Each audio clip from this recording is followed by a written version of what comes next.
So where we kind of left off is you finished with 3010, but you definitely, because we were rushing to get out, we wanted to have one more perusal before we said, yep, we're good and taking this one off of our plate.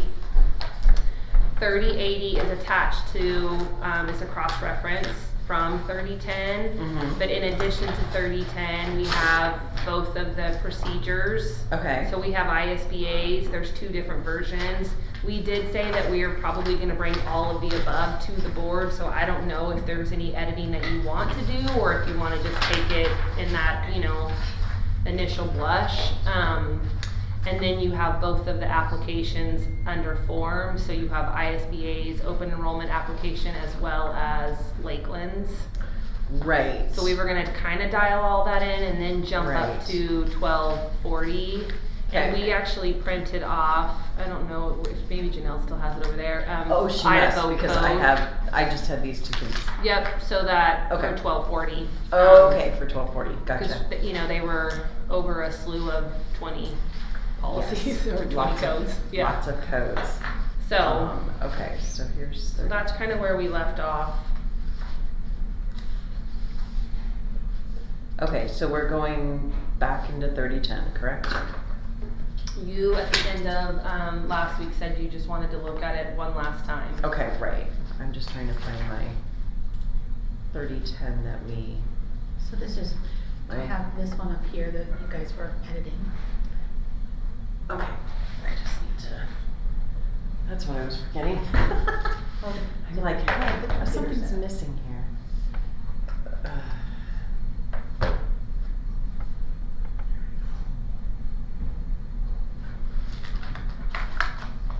Eventually get organized.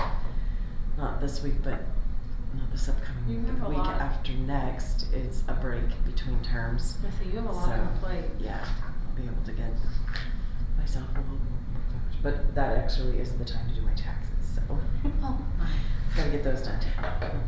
And you do them? Actually, no, I went back to an account. Last year when I was with my aunt, I was getting my taxes done. I was doing them before I needed to uproot my life for 3 months. And then I had to do the extension, and then there was all these problems, and so then I was like, oh! So, my daughter, I'm like, who is your accountant? So I went to her accountant on the day the tax return for the extension was due. And I'm like, look, it's completely done, but here's the couple of glitches that are going on. And he's like, no problem. So he did it for me. I'm like, oh, I'll be back. Oh, nice. Yeah. I'm like, you know, we still use we have a person as well. I do too. Yeah. Especially having to finalize my grandmother's taxes and like it's complicated. So here, she's here. I let my husband do all that. Well, because we have our own business, and then I have 2 other side businesses that I'm like, I just want to make sure everything's dialed in. Yeah. You definitely don't want to mess up on any of that. No. Consequences are far too devastating. So, okay, I apologize. I didn't. Oh, I'm so excited. Tiffany nominated Kathy as a distinguished, the Idaho Gym Award winner for distinguished service, just for her years as a principal. Oh. And you know, somebody has to nominate you, but then it's all over the state. Kathy won. Oh, how awesome is that? I'm so excited. Tiffany just texted us. Awesome. She's such a great principal. So great. No, Kathy's at Apple, but that's what she's so amazing.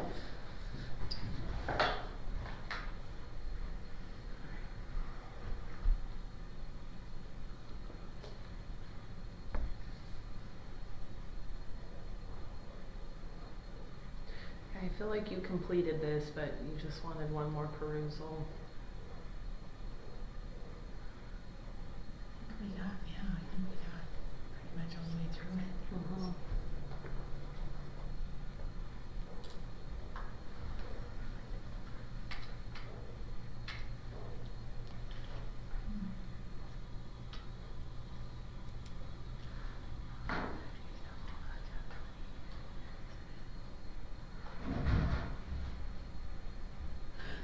Okay, so we have, but what we did need to do, cause this is specific to, Having it open. right, so we need to look at the. we're not- 30-10-2. Right. Mhm. Cause we need to bring that in tandem with this to the board. Right, but remember everything we talked about, it's almost the exact same thing except for the very beginning, and so we were literally just gonna kind of copy No. and paste the. I know I had highlighted it. Just but remember we- Ramona was frustrated, like, why do they put all these concessions? It should just have the top part, like, we didn't do this, and, but it had all of it, just like this one does. Well, cause I know I had gone through and started highlighting, and then I thought, oh no, we'll just go ahead and, because,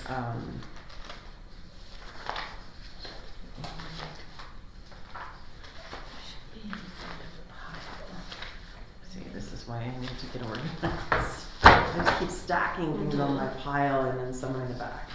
Sorry. And we have 30-10-2 in our folder. A2, got it. Yeah. But remember, Ramona kept saying, after the very first paragraph, like, once you say you're not doing this, then why do you need the other pieces? Right. That was kind of the, Mm-hmm. okay, yeah, here we go. This was last week's.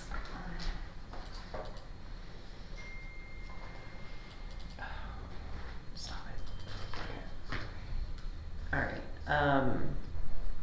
so do we have in the draft the 30-10-2 Mm-hmm. in the, okay. And she has it up right there.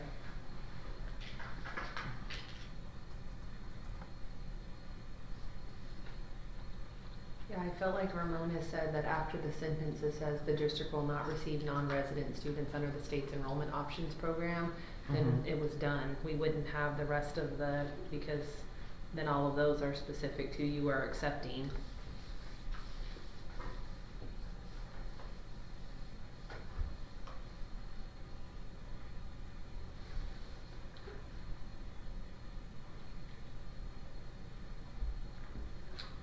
There's that.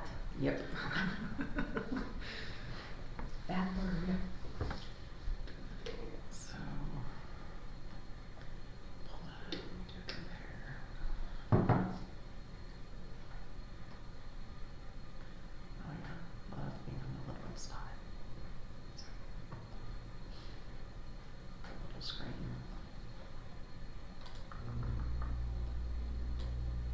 There we are.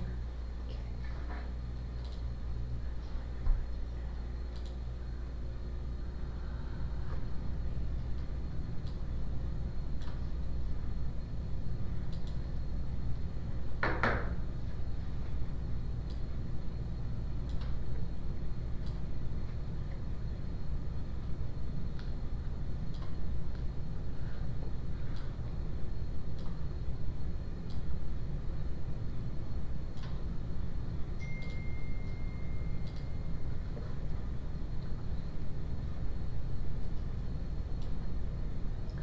Shoot, I forget the stupid keyboard. The control key is not where it should be. Do you want one that plugs in? What would A that? keyboard that plugs into your. No, Oh. this is fine. I just, the function and the alt key or the function and the control key are reversed.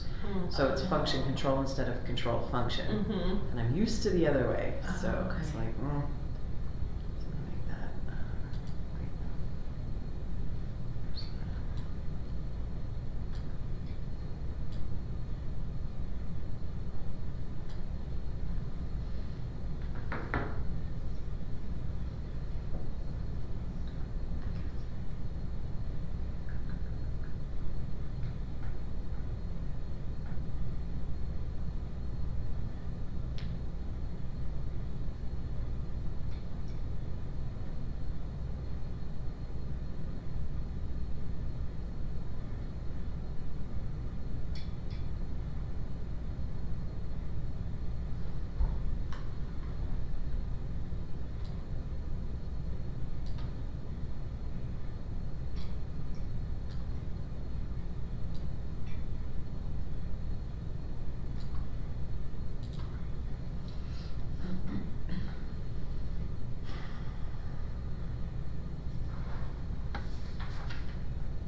So I guess, okay, never mind.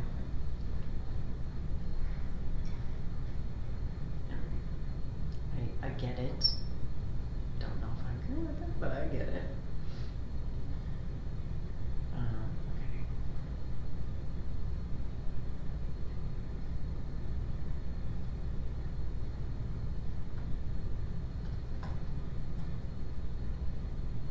Do you feel like we keep all of the extraneous stuff that goes down after if you say the district does not receive? Do you still feel like it's applicable to add the other stuff? Yeah. Okay. And that was where I was kind of getting caught up because we've now, instead of it being open enrollment outside the district, it is open enrollment within the district.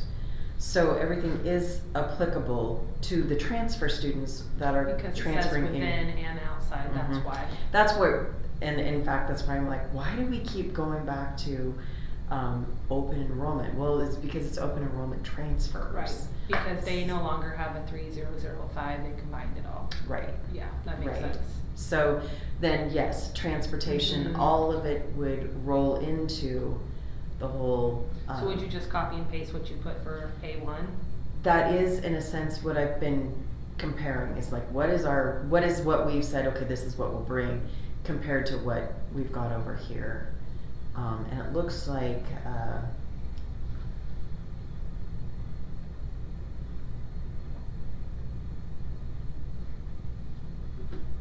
yeah, because it looks like the red over here on the old policy was what was added by ISBA.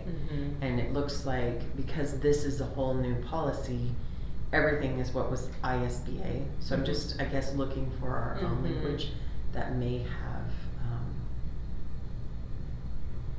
Okay, so I do know, okay, we did do.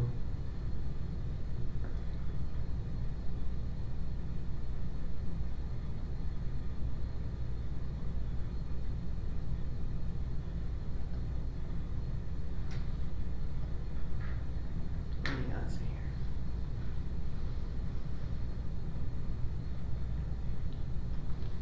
here.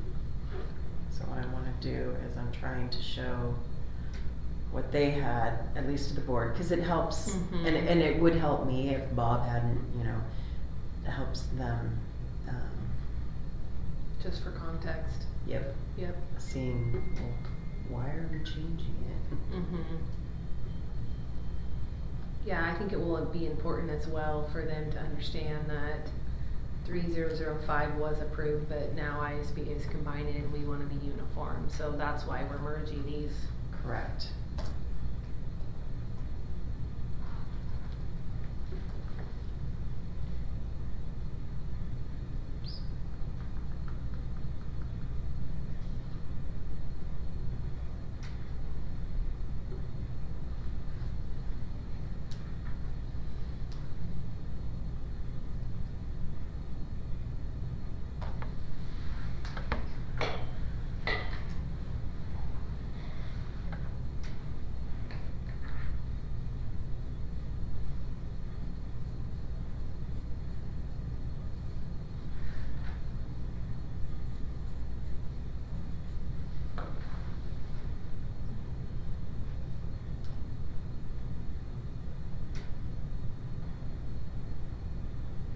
I do think this language, this clarifying language was most important.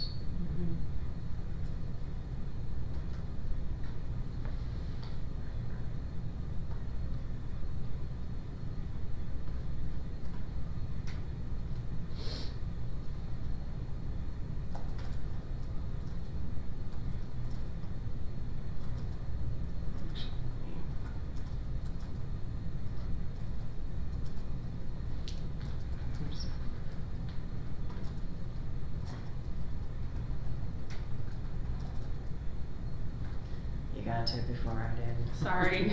That's okay. I was just okay,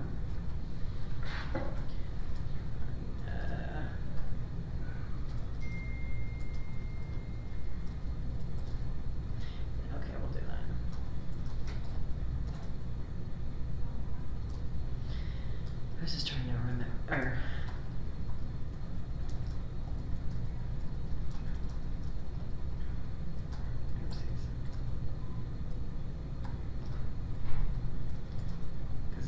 actually what's in the thing.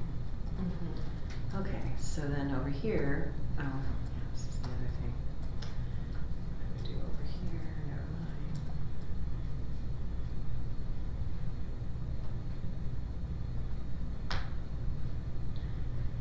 It's a thing.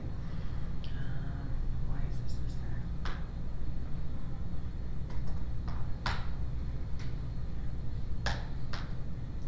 I'm just gonna change this red because it's not the same red. Up the top, right there. Oh, it's not? Okay. Thank you.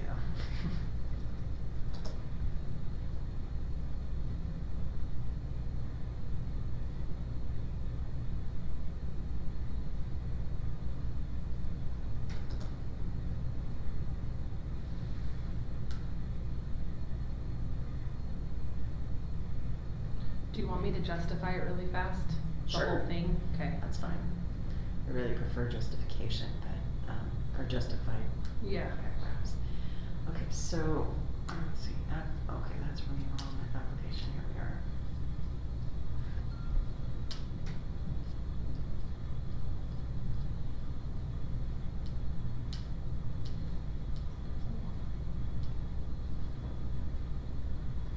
Okay, so we actually took out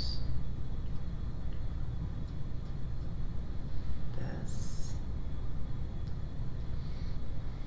Struck that out.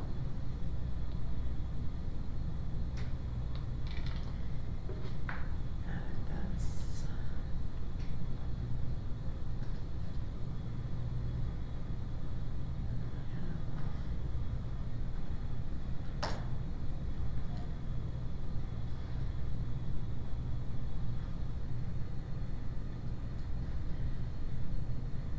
You want to turn that to red, then no later then, that would help. And do this.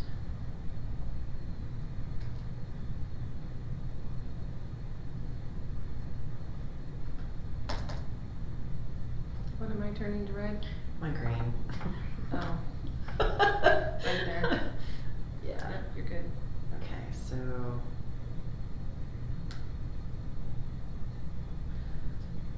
Why is that underlined? Do we know? I think it's just, we didn't mess with this one, so I think it's just ISBA's. Oh, gotcha. I think you just have to take off the, why is that? It won't, yeah, if, Or what we what if I might, do this? yeah, that's what I would do. Okay, so re-enrollment. Sometimes they have some funky characters put in here somehow. Yeah, it's strange. Do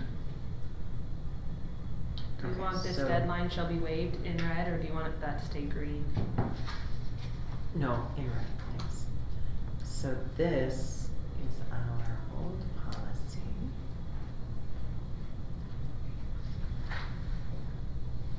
Because where the superintendent, here.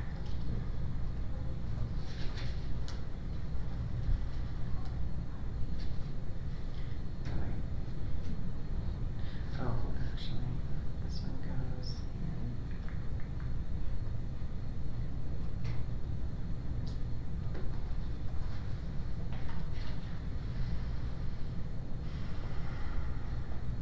Okay, so then this other paragraph should have gone here.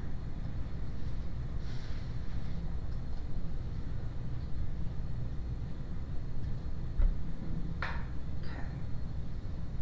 So maybe we should leave that portion blue, because it was our old policy.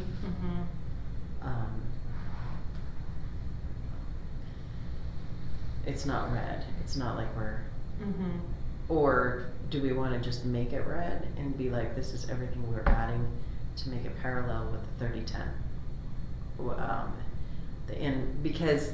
What color do we have this in the 3010A? Blue. Red? I No, think we we have should it- leave it the blue then. Okay, cause it So was it's what the was same. in our old Mhm. policy, okay. And then here we have revocation of transfer. And highlight this because we change some of the verbiage here in 3010A?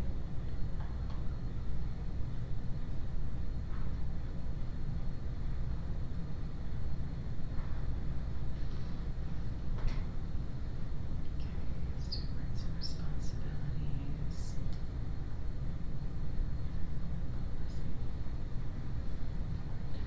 Do you feel like, is it just a discussion, or do you put language in there specific to what about staff waivers? Is that just a discussion point with the board? I think it should be a discussion point with, if we wanna add language regarding that. Because I do think that there should be language. Because if that's gonna be a deterrent for a teacher that wants to move into our district, we wanna be able to substantiate, look, we have it in policy that this, Right. that, or the other. But do you feel like that we should just wait until the discussion, or do we add some of that language now? Well, I think we need to ask the board what they want. Okay. Because, I mean, I would definitely advocate for it, but. For staff waivers? Yes, Yeah. but I don't know, or maybe it's simply a form that, cause if we have a form for, that we're gonna look at, we should just create another form for, Staff waiver, and then waivers. have it identified at the bottom, you know, as a Yeah. tool. So that's what I would recommend. Yeah, because practice right now is you fill out the same form. I actually like the idea of another form. They fill out the zone transfer, they fill out the open enrollment, and then just on it you put staff waiver. Well, sometimes, you know, attention to detail matters, and that doesn't always happen. So I think Right. to make it clean, if you have, it's the form is a staff waiver, and it's just not, because the other stuff you don't need. It doesn't matter what their address is, it doesn't matter, you know what I mean? Because Right. it's a staff waiver, so Right. it could be a really simplistic form, and then it's just clean. I think that's a good idea. Yeah. However clean we can make it so that there's no misunderstanding, misconception, anything, I'm all for that. District, okay.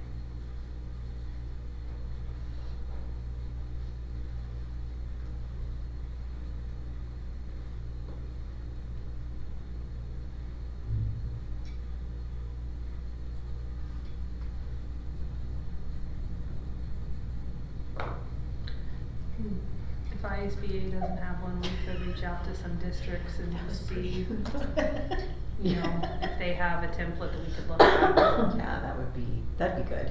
Or we can just see if on our in-district transfer, or if there's some way to make that Little- specific to just, Right. Staff waivers. Would you like me to reach out to Coeur d'Alene and Post Falls and see if they have anything? Yeah, Okay. that'd be good. Okay, now.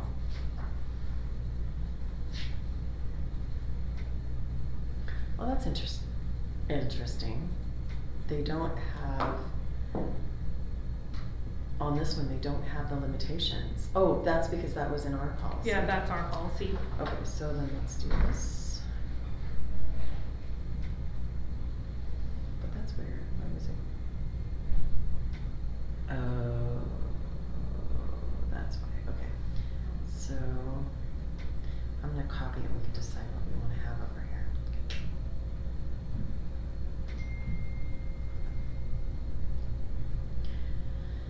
Because we had what was in blue and then we added that. So we'll just go ahead and keep it that way. And then Yeah, because we talked about this specific to some domestic situations.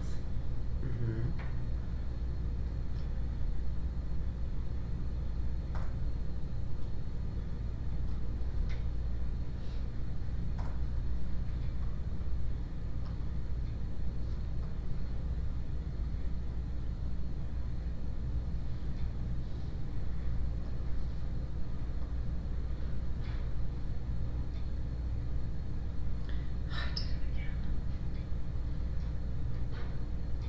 I mean, you really want that to stand out. I'm gonna capitalize it all. There we go. Okay, so. Alright, so we need to.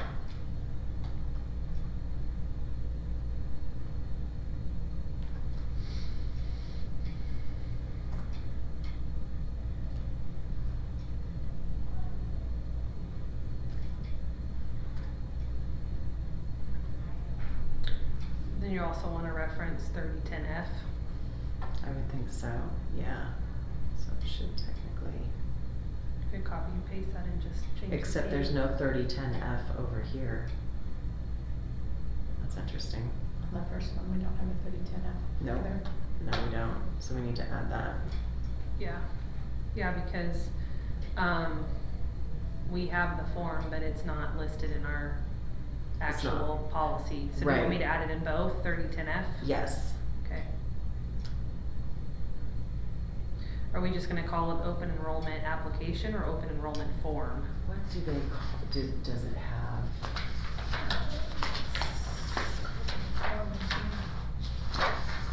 Oh, application. Well, Lakeland has application, and, We have application, what is that? this one says application too, ISBA says application. So I'm gonna say open enrollment application, Yes. and then I'll put it in both. Yes. And then maybe if, yeah, the board would need to really discuss for transparency purposes with staffing. If we add a second F2 and it be, you know, staff waiver, open enrollment, whatever, or just staff waiver, Mm-hmm. and it's an open enrollment application, you know, Mhm. so. Well, you could do similar to what we currently have,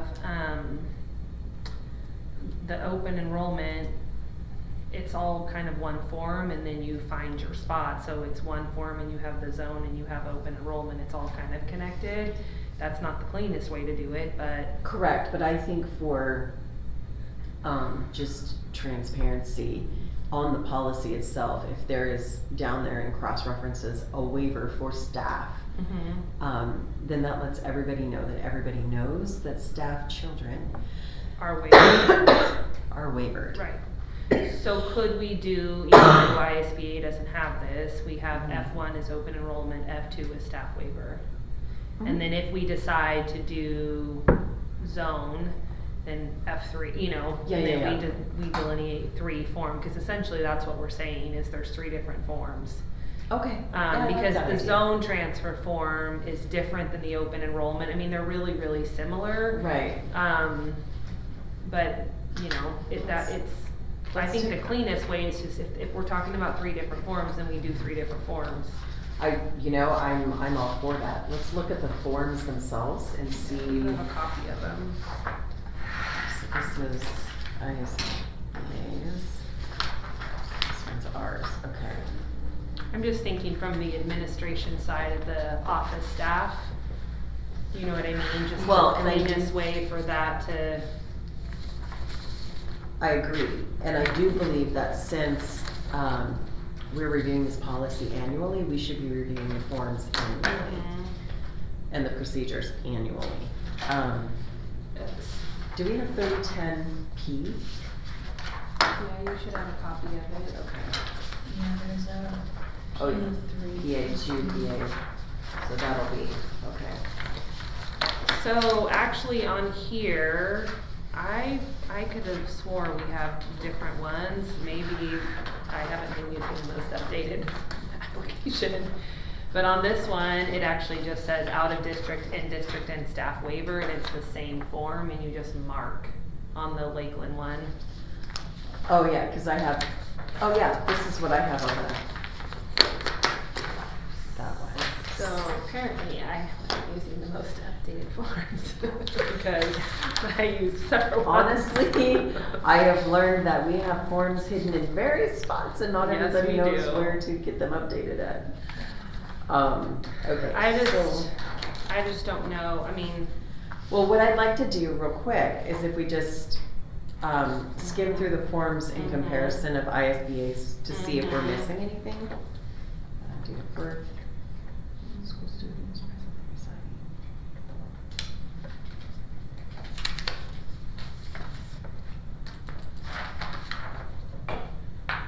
So the one thing that stands out is ISBA is really specific to the suspended and expelled. Our language says history of disciplinary infractions. Oh, it does have, we separate it on 7 has the student ever been suspended or expelled? Right. I didn't see number 7. Yeah, the So- discipline infractions is the same.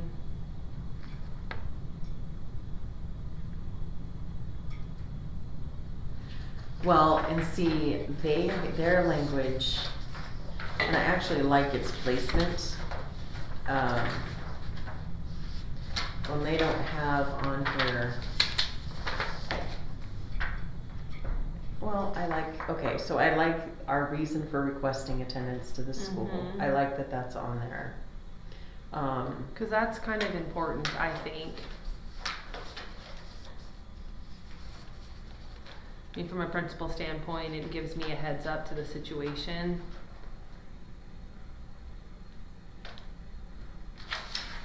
Cause sometimes it's a daycare Mhm. issue, sometimes it's a family Mhm. issue of transportation. It's nice to know that.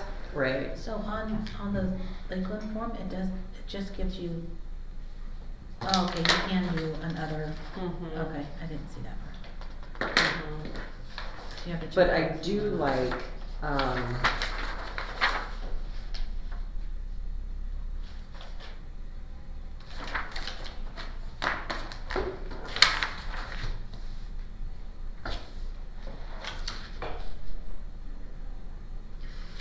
but see, on ISBA's, it says this application form was prepared pursuant to section 33-1402 Idaho Code. Mhm. So theirs is specific to, the code. Mhm. And we don't really reference that No, at all. and I do want it on there,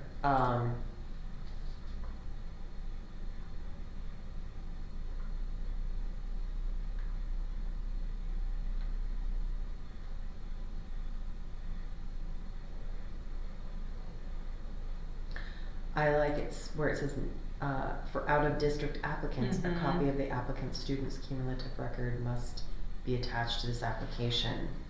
So, because what I've heard is, people start this process without their ducks in a row, and then who knows if those ducks ever get put in a row, who's responsible for that? The And I know, office. I hear you, Mhm. but I also know everybody's workload and expectations, so this puts the responsibility on the parent immediately. And I mean, just being transparent, people aren't always forthcoming. Right. So there's a lot of situations where had you known. And so the reality is, if it's not here, I'm sorry, we can't accept this Mhm. until you have. Right, because you The can get cumulative. copies of those pieces. The other thing that I think if we decide to merge these two, we changed in 3010 specific language to proposed receiving school versus requesting attendance. We named those, remember, because we felt like it was confusing. Right. We probably should have that be the same language that we actually have in the policy. Okay, I would agree, that would be good. I can't remember what we named it, but Let's we see did here. name it. Let's see. I think we just said zoned, or I can't remember what we said. So the Board of Trustees recognizes some of its patrons may want to enroll their children in a different school than the zone in which they reside. The Board of Trustees also recognizes out-of-district parents, guardians may want to send their child to a school within the district. Therefore, this policy is adopted to allow in-district and out-of-district patrons to choose among the district schools under the specified conditions.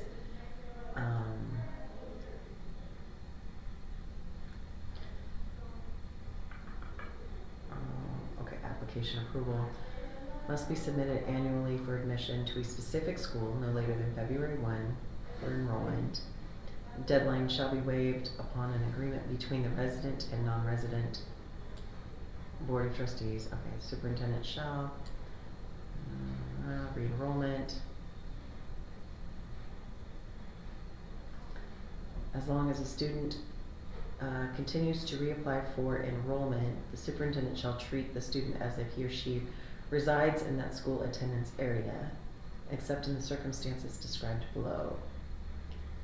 Students who reside in the district and move out of their attendance zone during the academic year must initiate open enrollment, may deny open enrollment. In situations where class size is limited, the superintendent may give priority to certain students. Here's the priority. May deny an attendance zone transfer request when such enrollment would negatively impact the efficient use of district resources. Revocation of his transfer.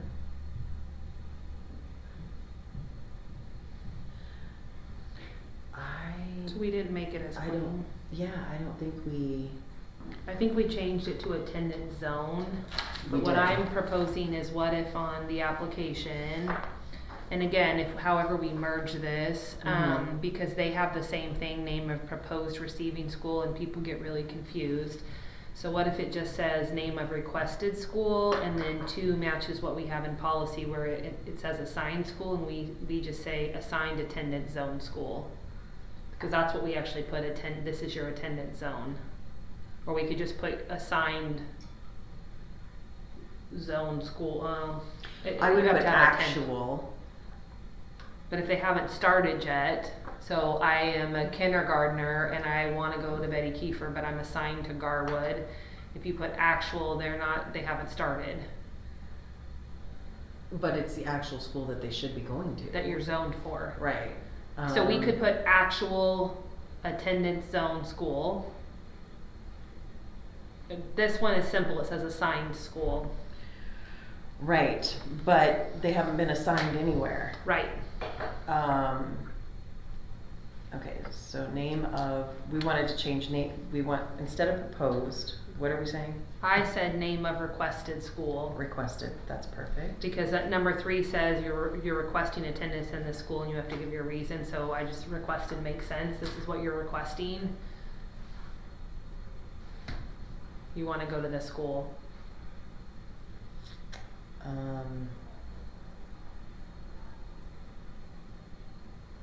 Proposed receiving school just is a mouthful. It's like, what are we really asking for?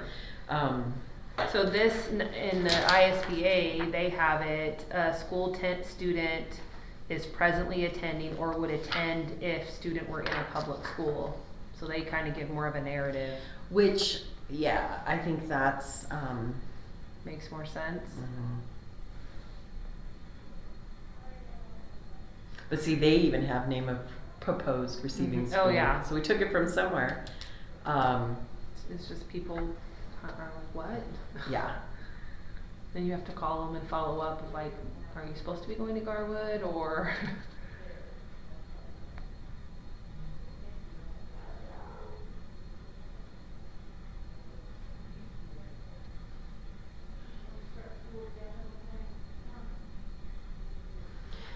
So we need to, I like the,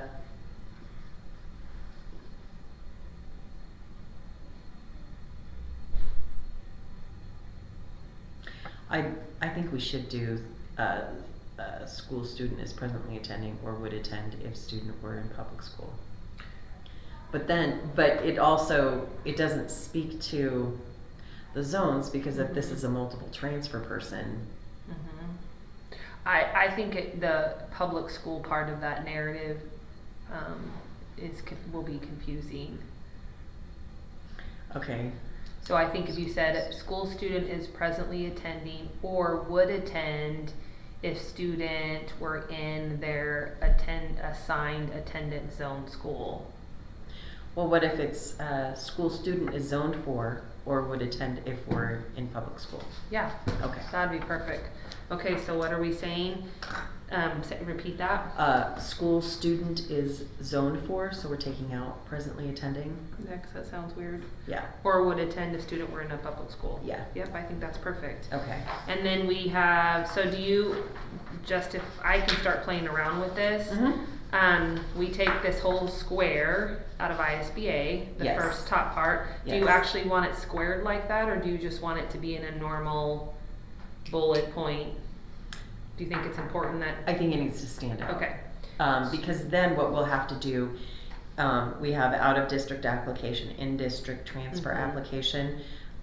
We would there put staff waiver. Yep. Okay. So then we're going back to, we're gonna have one application and then they just mark what it is. Yes. My question to you is, would you want this box to have a color so it stands out even more, just the whole box, not just the verbiage, but there, within this box there's a color so it stands out? Yeah, let's make it as intentional as, Okay. yeah. So then what I think we should, So this would be requested, name of requested school. so what we can put down, open enrollment application, in brackets, we should put, in-district staff on the one for that we're not doing, and then on the other one, we should put out of district, in district, and staff, just in brackets, so that we all know that for those three categories, this is the form you use. Okay. Does that make sense? That's on the policy, Yes. in the cross-reference. That's what I said. Yeah, you're like, where are we doing that? Yeah. Why? Okay, so A1, it's gonna have all three. Yes. And in A2, it's only going to have in district and staff waiver. Correct. Yeah. Okay. So that way, because I just think it's important that everybody know that we've considered this. Yeah. Well, but the reality is we're just doing one F form, so in the policies, it's just gonna say 3010F. Right. Right. And so when we list 3010F under the cross-reference, we're gonna identify who the open enrollment form is for. In district, out of district Okay, staff. in the narrative. Or just Okay. out of district staff. Gotcha. Yeah. I am hearing what you're saying.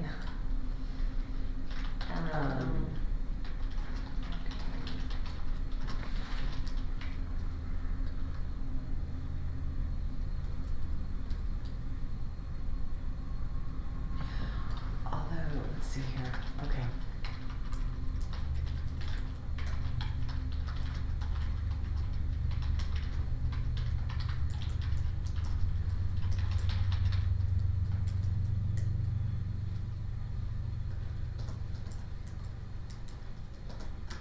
Are you modifying the form?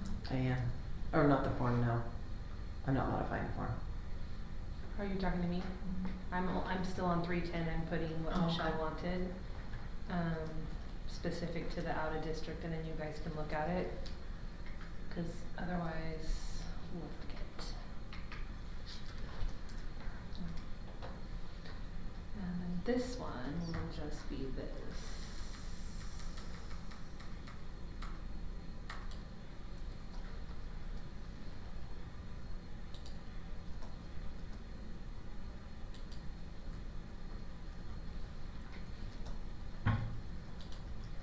So you guys can look at those two policies. Okay, what I'm thinking on the 3010-2, A2, we do make that blanket statement, the district will not receive non-resident students under state's enrollment options program. I've added a red tagline, with the exception of students of non-resident staff members. And then, you know, I can just clarify to the board that, because we can't say we're not and then do it. Right.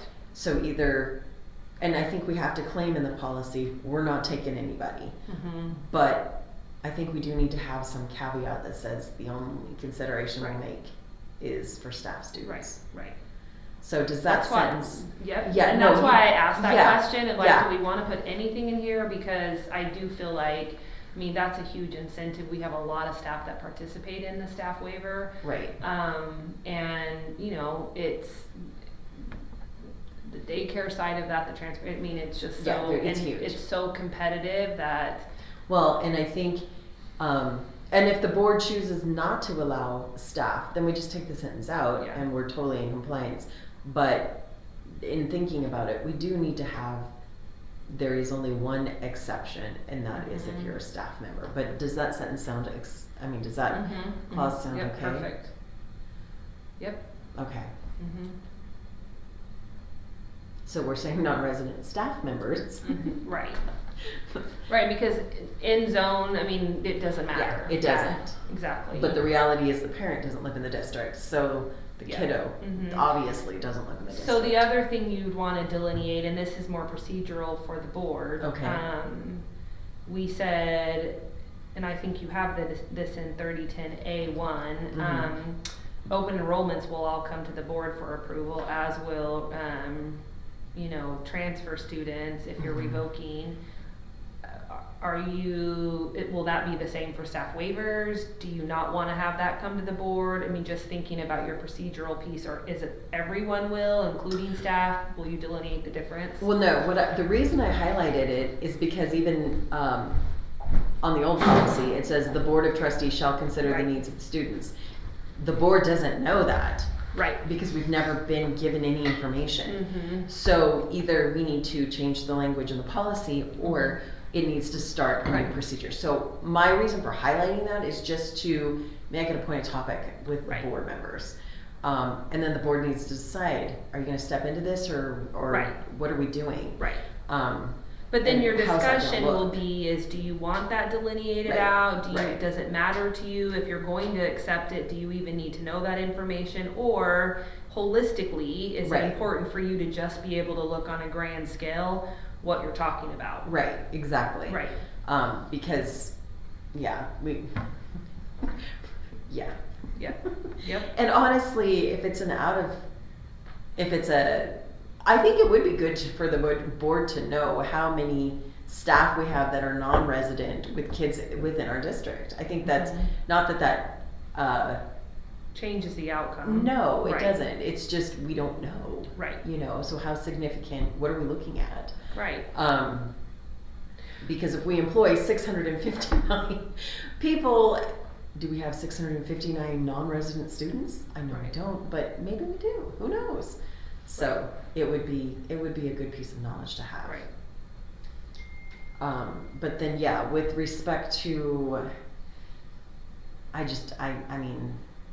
think going back to what you were asking about with the transfer, with the with staff, I think it would just be part of the pool. That here you go. And so I don't think it would be a situation of not including them. It would just be that I don't think it would need to be appointed, here's the staff. Right. And the procedural side of it, I think what Chrissy used to collect them and what Rebecca, there was just a separate spreadsheet. We did keep track of staff. Okay. Only because it's part of the number game. And so in the fall, you're looking at that, and you have this many, and it's not necessarily on a normal, enrollment situation. So just from trying to build class lists and all of that, we definitely are keeping track of it, building specific. Right. So. And then how significant is it that, we're shutting down open enrollment, but yet if 500 of the kids are out of district, are we really shutting down open enrollment? Right. Because they're staff kids. So those are conversations the board has to look at, and without numbers, it's hard to value that. Right. Yep. Okay. So I think I will. So are you good if I start playing around with 3010F? Yes. And then you can, if I get it done right now, then we can play around with do we like this? Yes. And while you do that, do you mind if I cruise through 3010P? Oh yeah. And that's the one we don't have. Right. Right. So the cool thing will be, let me also look at P12, 3110P2. You really can't. This is so bizarre. Okay, so I am done with. Okay, I don't like this. Yeah, trying to do a background color was making it a little challenging. Unless we do it at the box level. I'm just gonna take it off and redo it.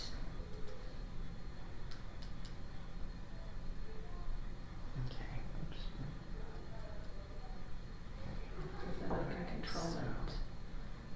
No, it's not gonna let me.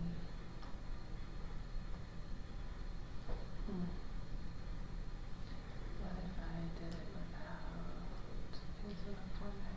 Janelle, would you mind doing the footers on both of those pages? Or on both of those, 3010 PA1 and 3010 PA2. Sure. Okay. Let's cruise through here and see what the language difference is. Alright.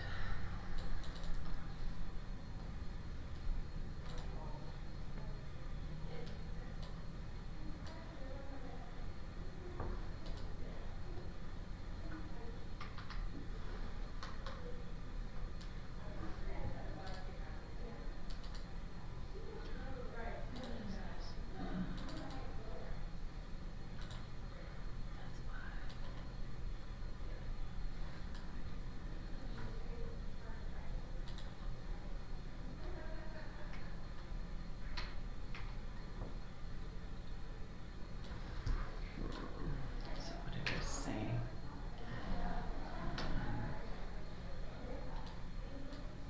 Oh wait.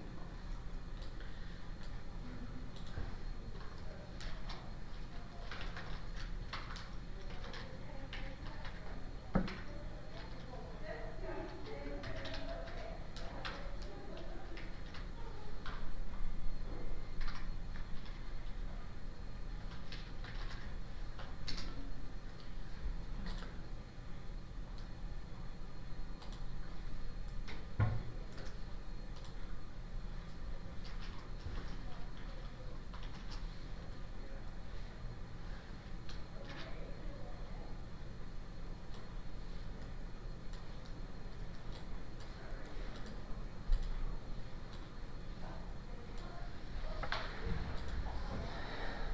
this is super irritating. Welcome to my. I don't know why ISBA doesn't make it simple. Like, I don't understand. It's not rocket science, just don't put funky formatting stuff in here. Oh, okay.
Now see, in the procedure, it says the board will not admit any student prior to viewing that student's records from the student's previous school district. Mm-hmm. Interesting.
Okay.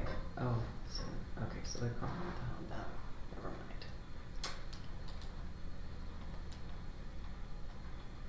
Well, that's dumb. How to love ISBA.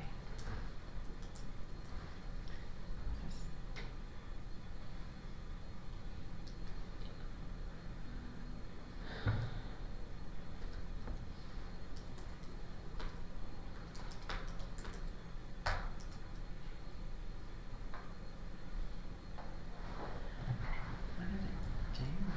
Isn't that interesting? Oh, that's okay. There.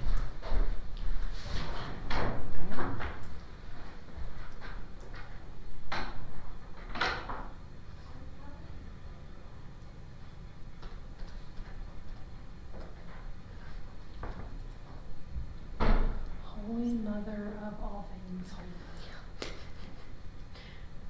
I'm sorry. Formatting deal. There. Much better. Just don't get it.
So Lynn, can Mhm. you, for a moment, Switch gears. yes, Yep.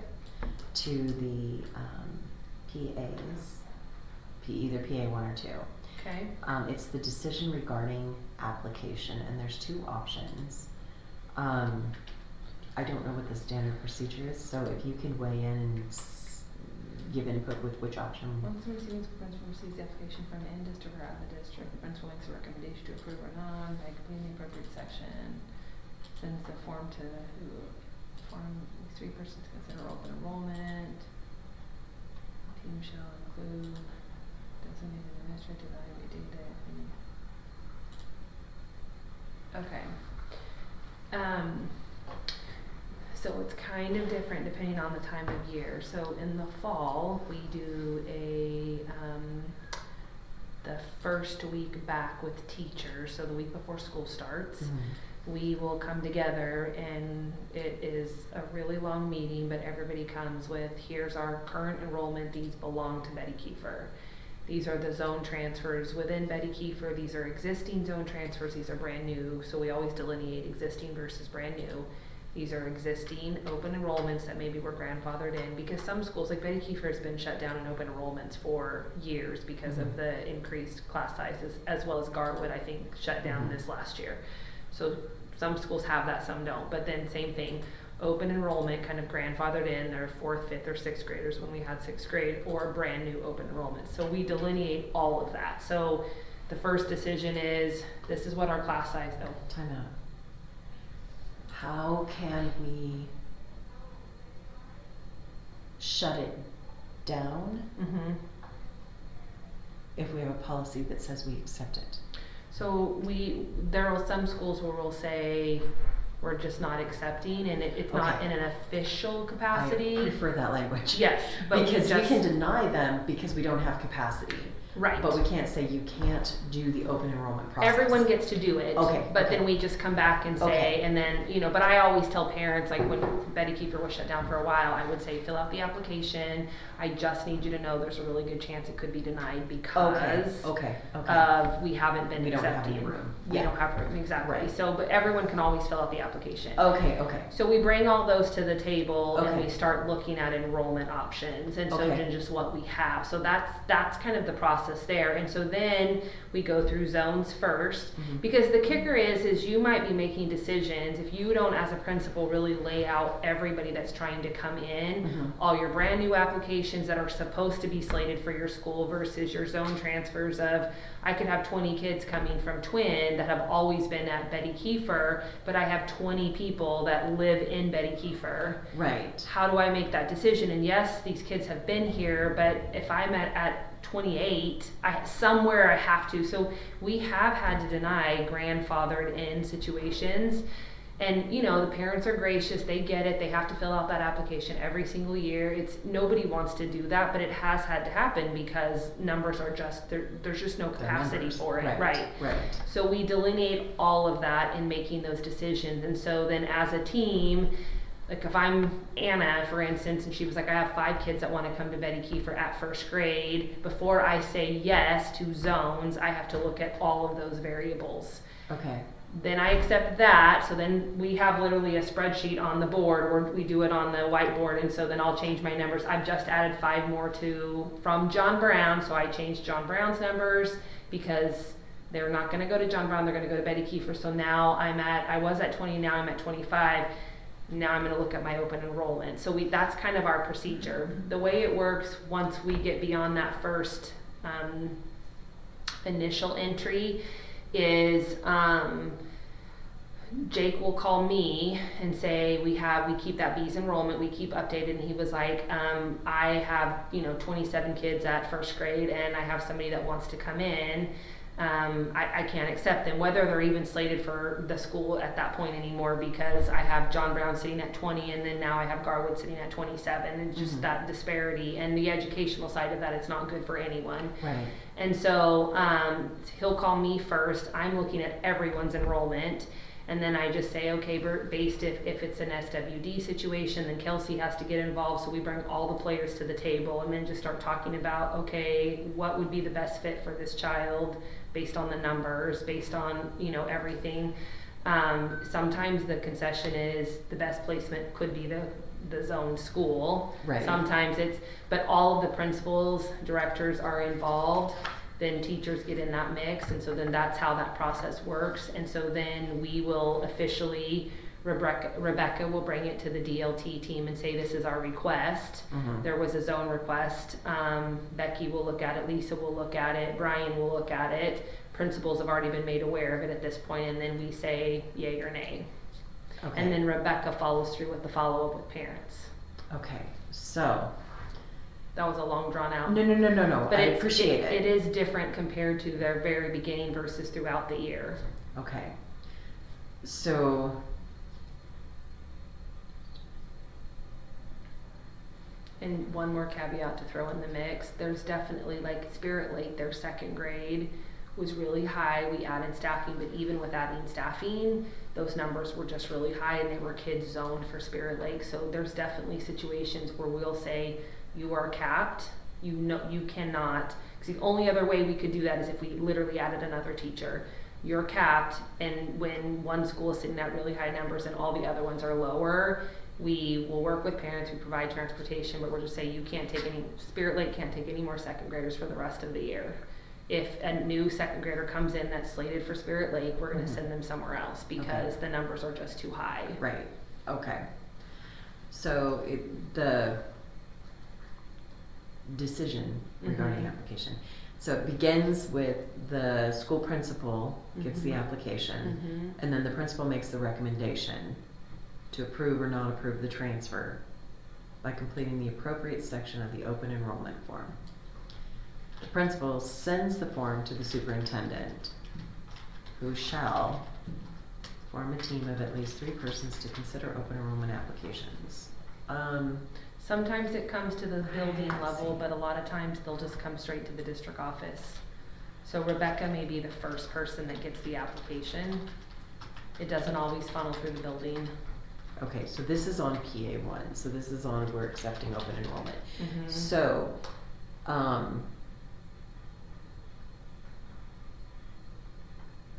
well, it says, okay.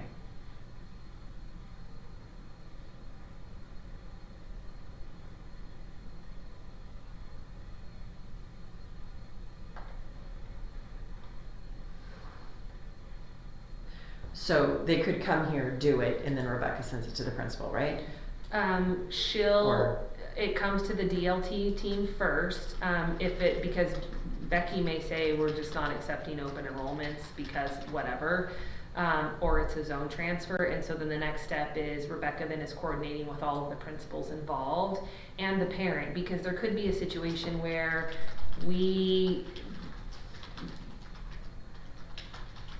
they can't go to one school because it's too heavy. So I guess this is the part that's hard. If it's a straight clean zone transfer, then yeah, it goes to the building level, and then the building principals talk about it. They'll call me and say, hey, we want to accept this.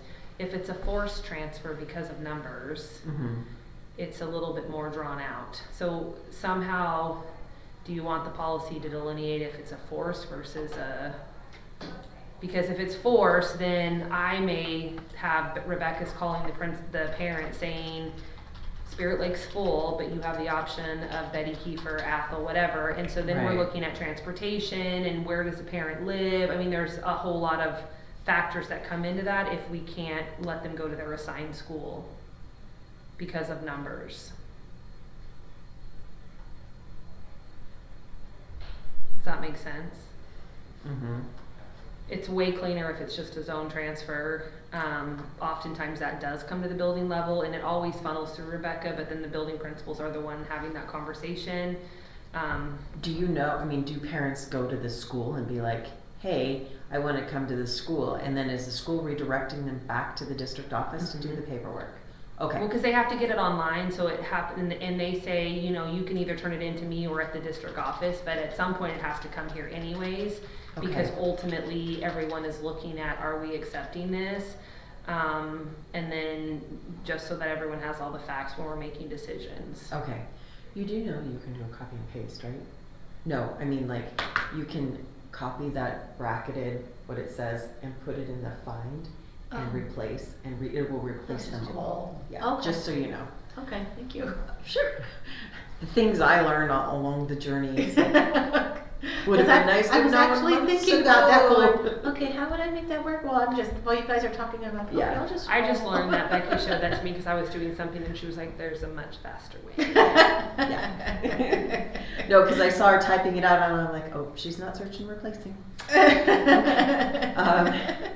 All right. So it happens on both ends because Mhm. some people just go, there are times when they'll go to the receiving school. So they want to come to Betty Kiefer, but they're zoned for John Brown. They'll show up at Betty Kiefer, and we're not trying to make it hard because the application's online. We just say you have to apply online. It funnels through the district office because it's online, but then some people will print off and do a paper copy. Mhm. So both happen, I guess, is the Okay. correct answer. So let's look at these. As I All give you these a beautiful convoluted words. answer. No, it's not. So this is regarding the decision, not the process on how we get to the decision.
Then, okay, so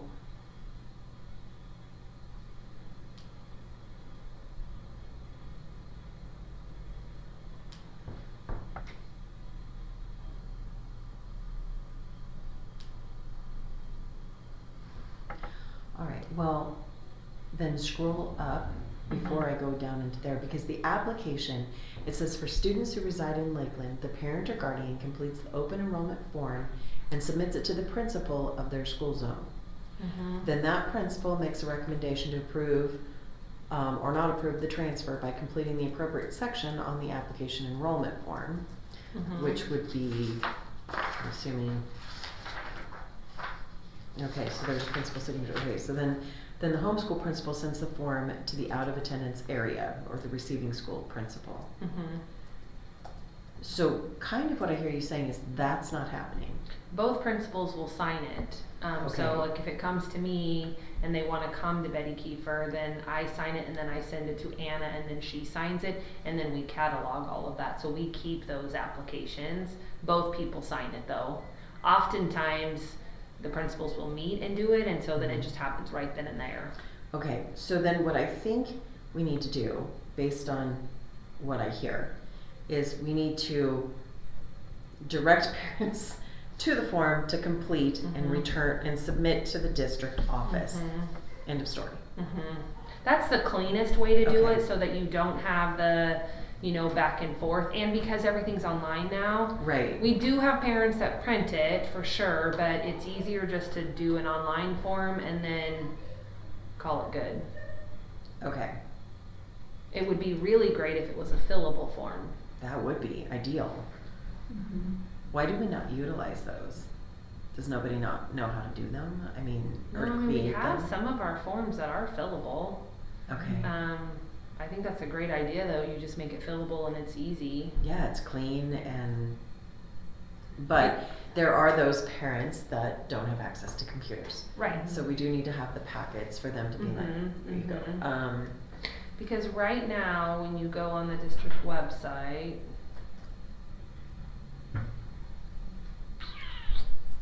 Re-enrollment.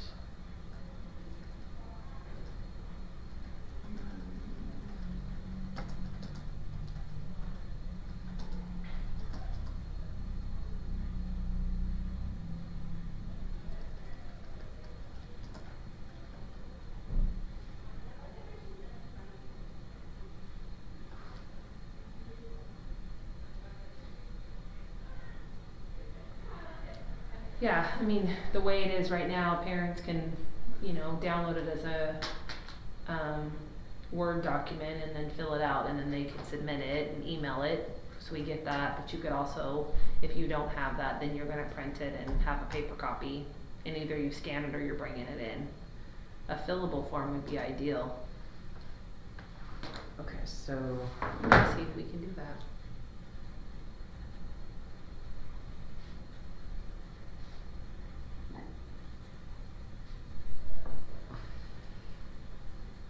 I think Brian can do it on his computer to make it fillable.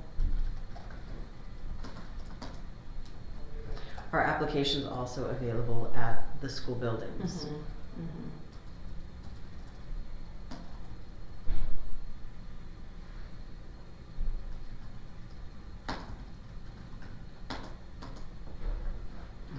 I'm looking, okay.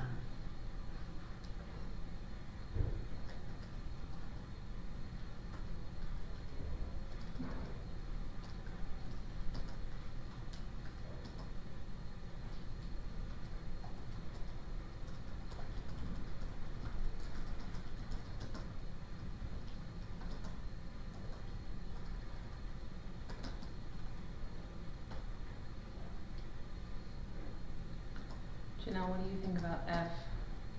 You're on my form. Do you wanna look at it and see what you think, and then when Michelle gets done, we'll share it with her. Which one? You're on it, that one. Oh, yeah, there we go.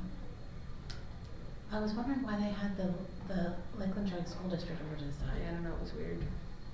Why they have the school thing over to the I side. don't know. Well, there you go. So should this be the student? To attend if the students were in a public school? It could. It wants to put plural.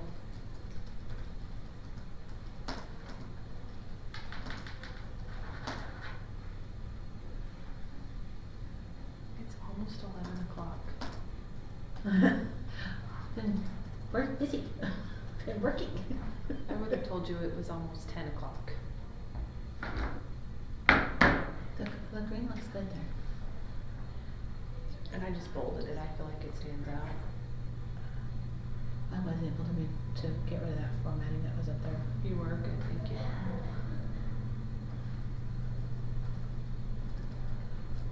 So, should we just move this down to the next line so that it's together? Mm-hmm. That was kind of funny. Or you could, Oops. there's a lot of spacing there, so Yeah, reduce you it. could just bring it up. There we go. That's better. Yeah. Cause actually there's spacing here, there's no reason for it.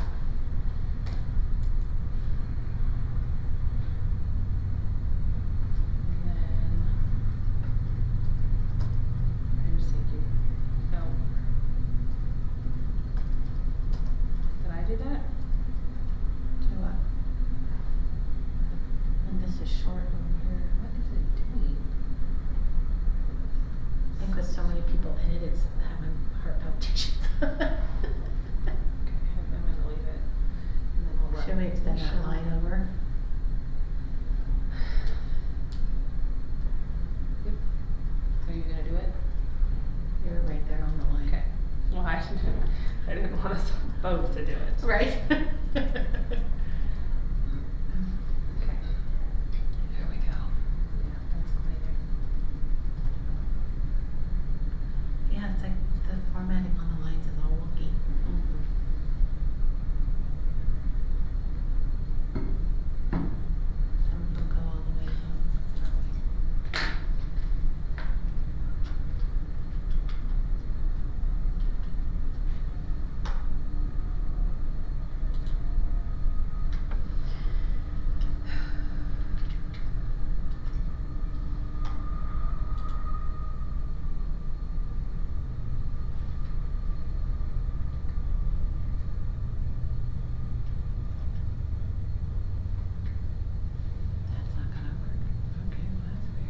You let me know when you need my attention. 'Cause I'm just doing my thing over here. I think we feel like this is good. I mean, she's just cleaning up some line stuff, so when you feel like you're good, then you just look Okay. at this and see if you like it. But I still feel like we make this a fillable form. Yes. So you don't have to mess with all of the lines. because. We'll just make it fillable. But Michelle, do you like, cause we could do this in a fillable form too, will you go to the top, Janelle, please? Like maybe having that color and they're delineating it out. Yeah, no, that's perfect. Okay, and then we bolded that so it's clear. If you want, you could go to what we had on our form in the green box. I'm sorry. See how we have this spread out this way? You could have that across the bottom, so you can make that box even smaller Yeah, that's a good one. if you want. Yeah.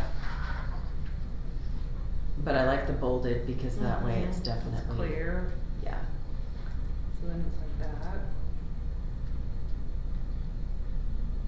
But I say we play around with this if we like it, and then we have Brian make it fillable. So I think he has you can do it on his computer. I'm taking that out Oh, yeah. because we didn't approve it then.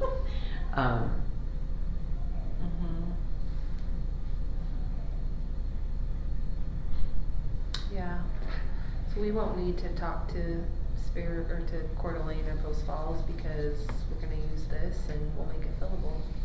Yeah, that's And what I it's would the do. best of our forms. I like this. Yeah. The only thing I took off of ISBA's where it says some specialized program are only offered in a limited number of schools. That's not true. We have that. We don't get to say Where was that? under name of requested school. Oh, yeah. I mean, the only thing that is specific to maybe one school would be preschool, but that's not a zone request or any of that. That is Well, we where did have that statement on our form. Right, do we want that statement on our form? I mean, well- it's on both forms, but it's not really accurate. But what are specialized programs? Is that the preschool? That's the Well, only- what about life skills? Is life skills offered at every single school? No, but it's not, then it wouldn't be an open enrollment or a zone. But it would. Are we still having them fill it out even though like they're coming in and that's the school that we're assigning them to? If they're only, well, okay, then I guess I would need 'Cause to that's know, more how of do a we get into a placement. life skills? It's a program. placement. If the Okay. family comes in, we wouldn't accept an open enrollment situation. That, to my knowledge, we've never accepted an open enrollment to a life skills situation. Okay. Not even staff. But they have to enroll, right? Yes, they do, but if they come in and we know they're coming from the preschool, Right, from right. outside. If they come in, then the moment we know that it's a life skills situation, it becomes a placement conversation with Kelsey. Okay. And then she's saying, right now it would be twin, but if we decided to have another one and it was Athel or John Brown, then it's a number game, but it wouldn't necessarily be they're not applying for it. So I then, guess. is the only specialized programs through the special education department? Or, because these are things I don't know, or do we have specialized program within the general academic culture? Not to my knowledge, Okay, but let's get clarification. I will ask that question. Okay, because I would rather have it there and it be Yeah. inapplicable than to not have it there and it be applicable. I like our language where it says some specialized programs, but what I don't like is on theirs it says, example, like special education, English language learner, like. Oh, yeah, they're giving We are specifics of required what- to offer, I mean, we Yeah. don't get to handpick that this school has it, this school doesn't, you know Okay. what I mean? That's the only thing I don't love that language. I'm fine with this sentence. Okay, But again, if we don't really have that outside of preschool, is it needed? right, no, I hear you. But I'll yeah. follow up with that. And in the small print down there below, I think that's appropriate. So do we just add it? We Sure. could. We could, because it was, well, and actually, this is a form approved by the State Board of Education. I think it has to be on there. I don't know that the IG has to be on there, but I think the sentence has to Okay. be on there. I just don't like their examples. right? That makes me nervous. Yeah. Cause then somebody comes in and says, you're discriminating against me because specialized programs are only offered in a limited number of schools.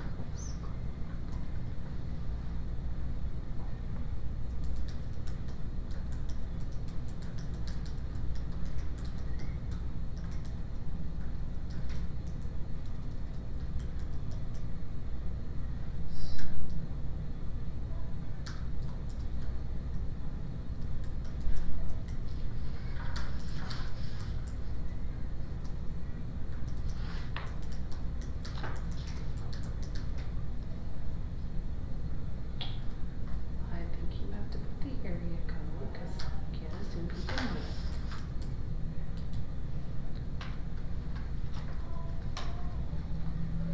Good job, Janelle. Okay, so now, how do I make this singular?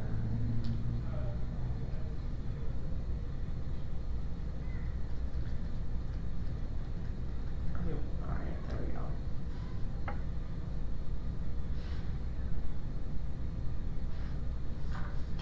Okay. And this was 12, so I think this could 10. I talk when I'm thinking you're out fine. loud. What Me I- too, so it's okay. Okay, respecting this is gonna be, see how theirs is, oh wait, so that's, I think. I took theirs out of a box because it was weird. I just would suggest maybe we should probably put that in the box. Well, I think. You're like, stop it. No, I just thought that, I mean, I think then we put the whole thing, it just seemed weird that, like you had the signature here and then you have signatures here. Yeah, there's all sorts of signatures. Yeah, everywhere. so that's why I took it out, but I think if we put everything in there, and then it's just, cause that to me is like, you know, when you go to medical forms, it's like, this is office use only. Right. That's what it feels like. Do we want it to look similar to that? Cause then we could put this whole thing in here. I'm gonna just do that and you can tell me what you think. I just think it's all over the board, it's weird. Well, the misrepresentation isn't in the box. Oh, yeah. The misrepresentation goes above it. But it could.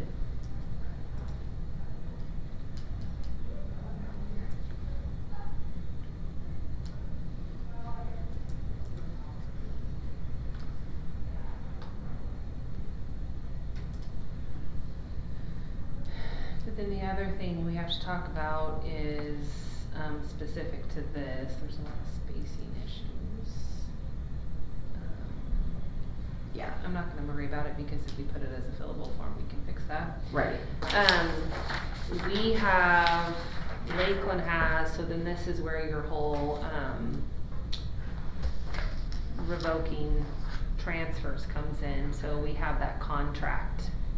So on the back side of Lakeland, it's the contract specific to the disciplinary issues and any violations of this.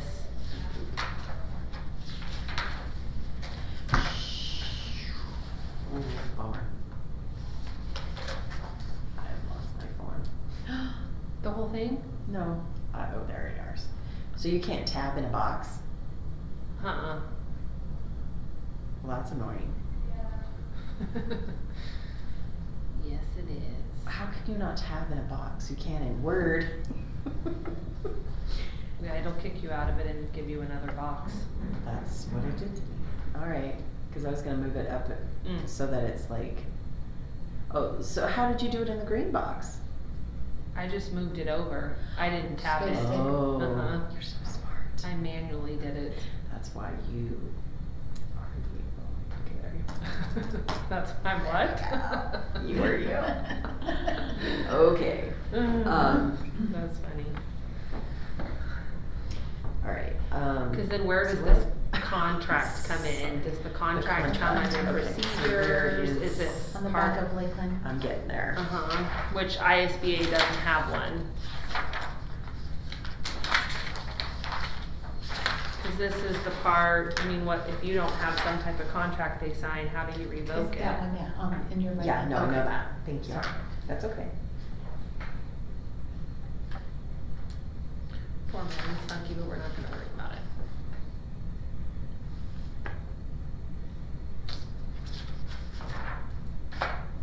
But our policy doesn't identify that we have an open enrollment contract. I feel like if you look at what we put for transfer students are required to comply with all district policies, unacceptable behaviors by a transfer student, false or misleading information on their open enrollment applications are grounds for district, if any open enrollment transfer is revoked. So it's all encompassing specific to that application. Right, so we don't need this. You feel like that, Well- we don't need to be that transparent? I think this is a transparency. But I will tell you, we always go over all of that and we talk about it when we're accepting any zones are open. So when that phone call happens with parents, we let them know this is an application you have to fill out every single year based on these things. You know, it can be revoked. So it could be, this could be part of the revoked narrative.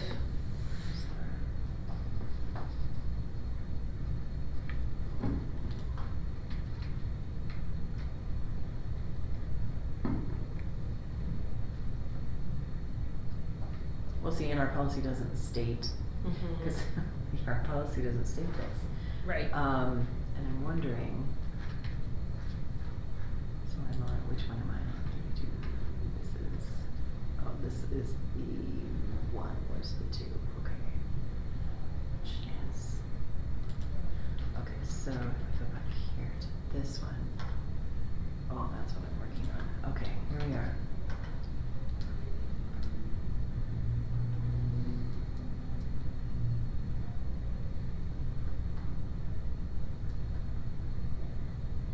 Well, that's interesting.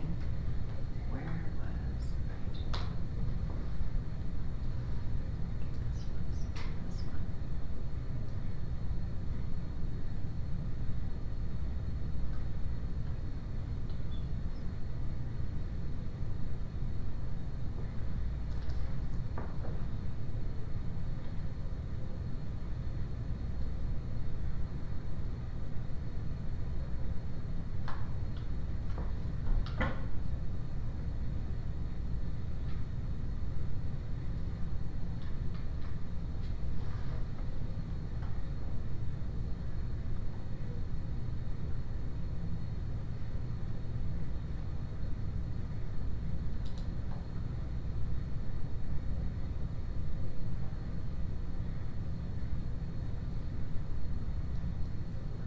That's interesting, because we have it in red, but it was actually on 35, the revocation of a transfer information. 3005. It was there.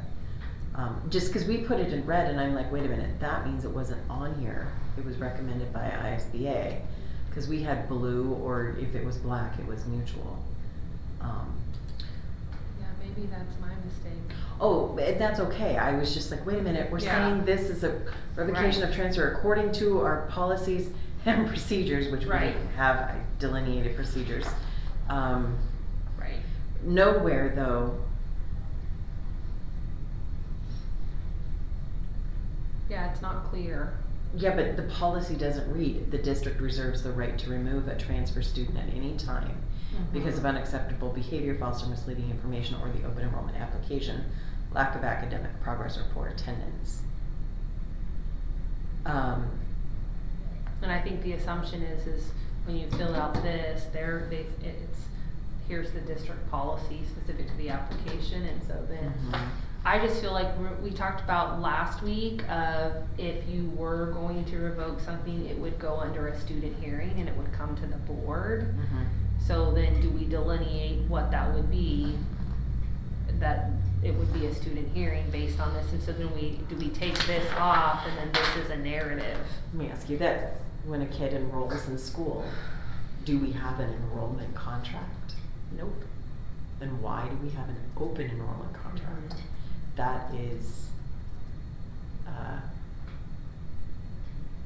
That's a really good point.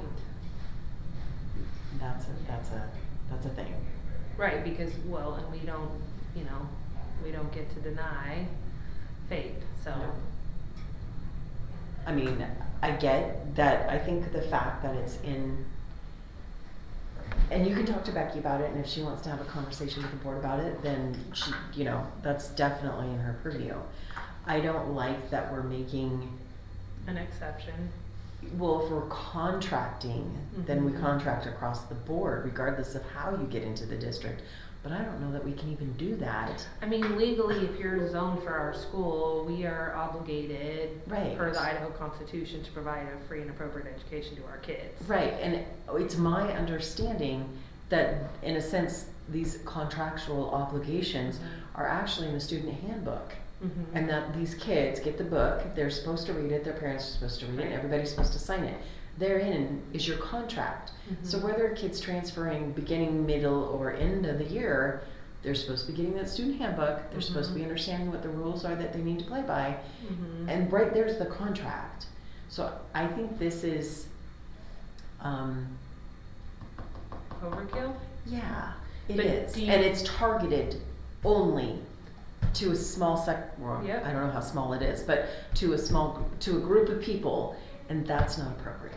And so then in your mind, in the policy itself, how we have it, how it reads right now, that's enough, because there is an understanding that when you come in, here's your student handbook, here's the procedures, and then whatever behavior, discipline issues happen, they happen. Well, I mean, if you have a, you know, let me ask you a this. wardrobe, you know, issue, whatever, Malfunction. right? Let me ask you this as a principal, when a child violates or breaks the rules, is your first thought, is this an open enrollment kid? No.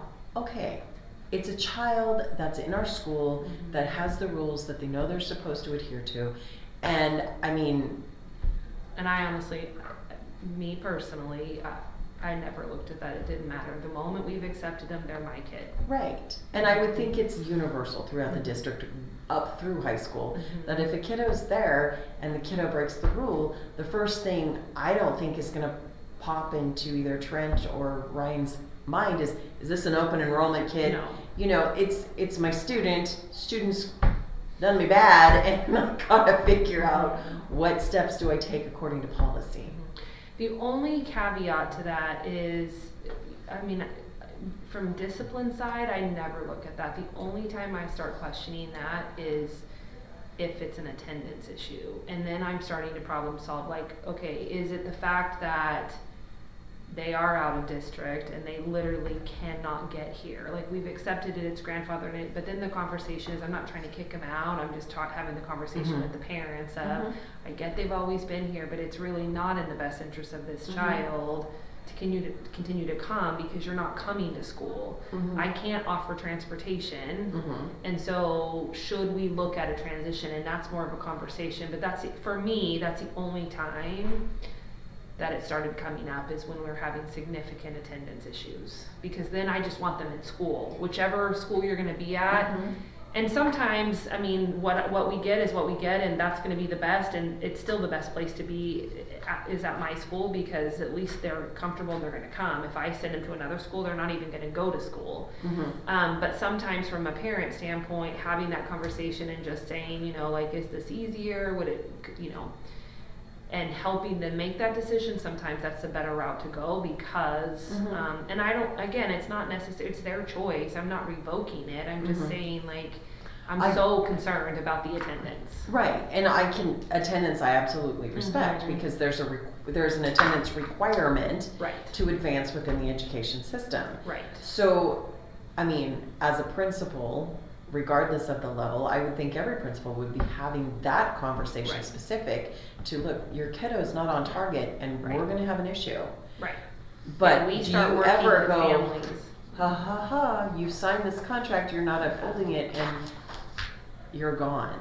Yeah. I mean, I just think, with respect to the intentionality of reminding them again. Right. This is serious.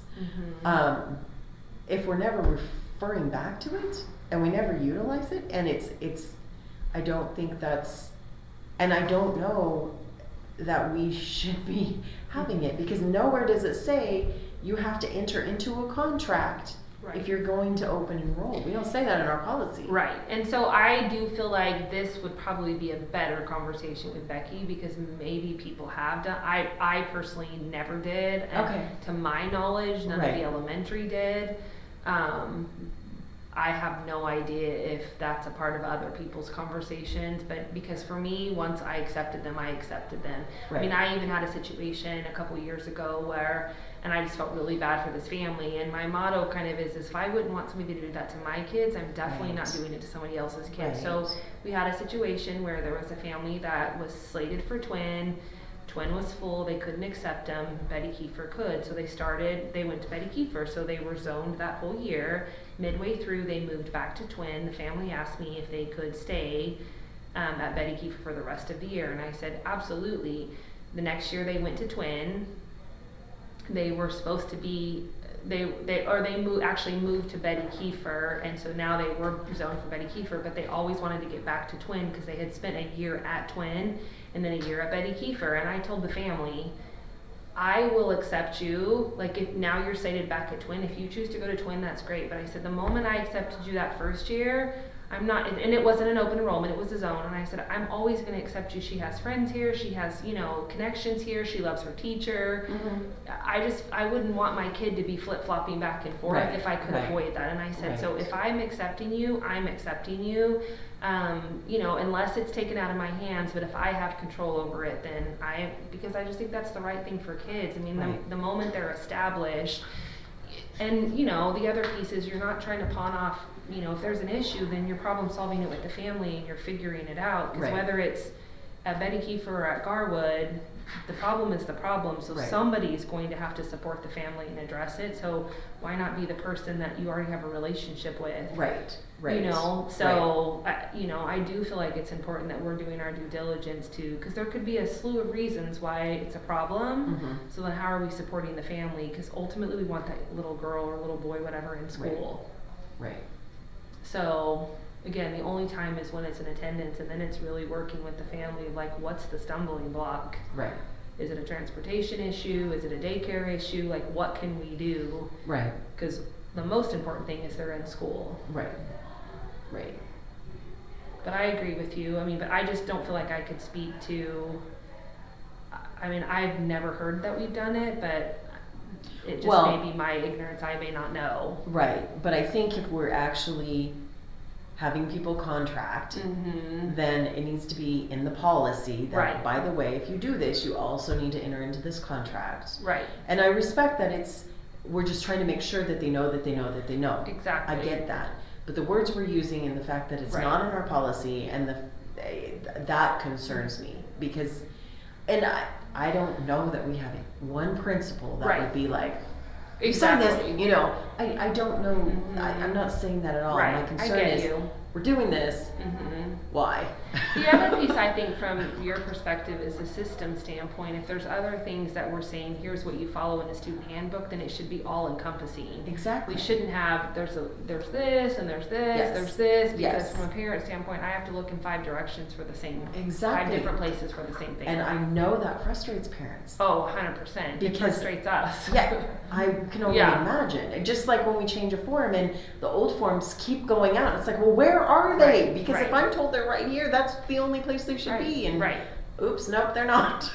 So that's why I'm in charge of our admin handbook, because if we make a change to something, then I upload the new, I take the old out, just to make sure this is the form we are using now as of whatever date. But I think again, if we're going back to a systems approach, if there are things that we want highlighted for parents, it's in the handbook, and that also forces people to, it doesn't matter if it's January versus September. In September, if somebody comes in new, the student handbook goes out. In January, that's part of the office procedure. If a family comes in, when they come in and do that, a tour of the school, part of that procedure is here's the student handbook. Right.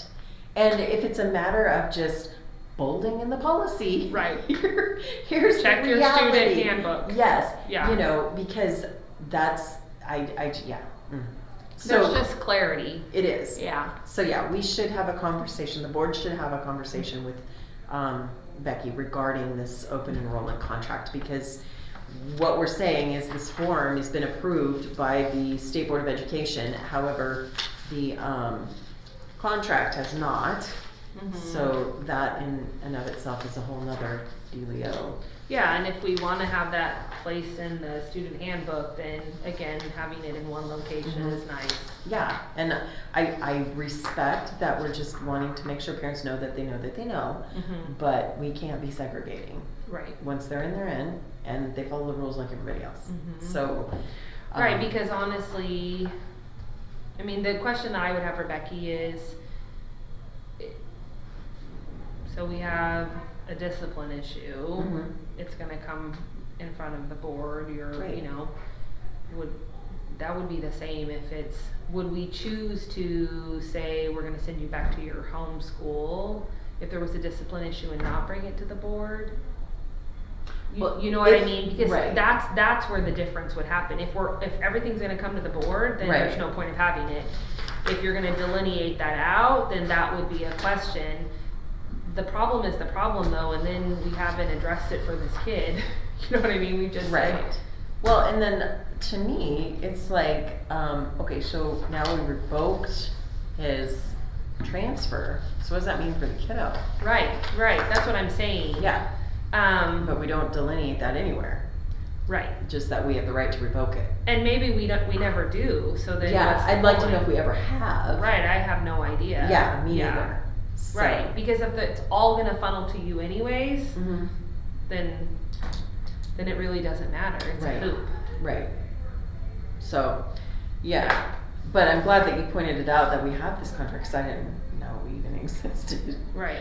And it doesn't reflect, and I guess my big issue is, you know, the language that we're saying here isn't what's on the policy, nor was it on 3005. Right. And it's like, that's a bad thing. Right. So, and like I said, me personally, the only time that it ever came up for me was the conversation with parents, like, okay, they're not coming to school. We've got to figure this out. Right. And if there's an issue here, get whatever, then is their homeschool a better placement? Like, what can we do to fast track this? Because the most important thing is they're here.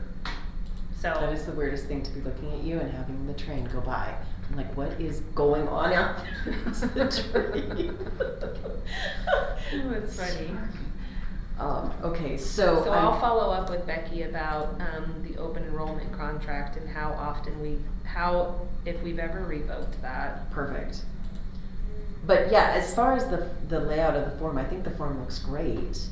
And the only thing pet peeve of mine, just so that we all know, it's just mine. Are we talking about P or F? I'm back to the F.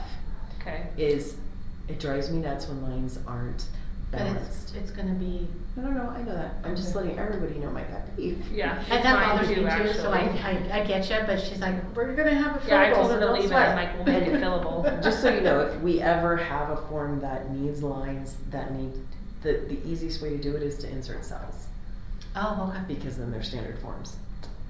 Smart little cookie. Okay, that's good enough. I actually try to avoid lines because I hate that. Yeah. Yes. I hear you. And I want the end to all be the same. Cells, It's my I tell ya. It's my OCD cell. Cells do it. I'm a Okay. little bit OCD on that. Oh, I'm right there with ya. Okay, so if you wanna check out, so the form I think is a thumbs up. Okay, and I'll talk to bring the Brian board. about making it fillable because I think he actually has the capacity to do that. Okay. And then we'll talk so I think we're saying that we feel like 3010 is done, A1 and A2. So we could take that to the board. We feel like 3010F if we can make it fillable. And again, we have another meeting before you guys have March, so we can look at all of these. Are you feeling good about P? Sorta. I want to discuss If you go to the P, you'll see I've been kind of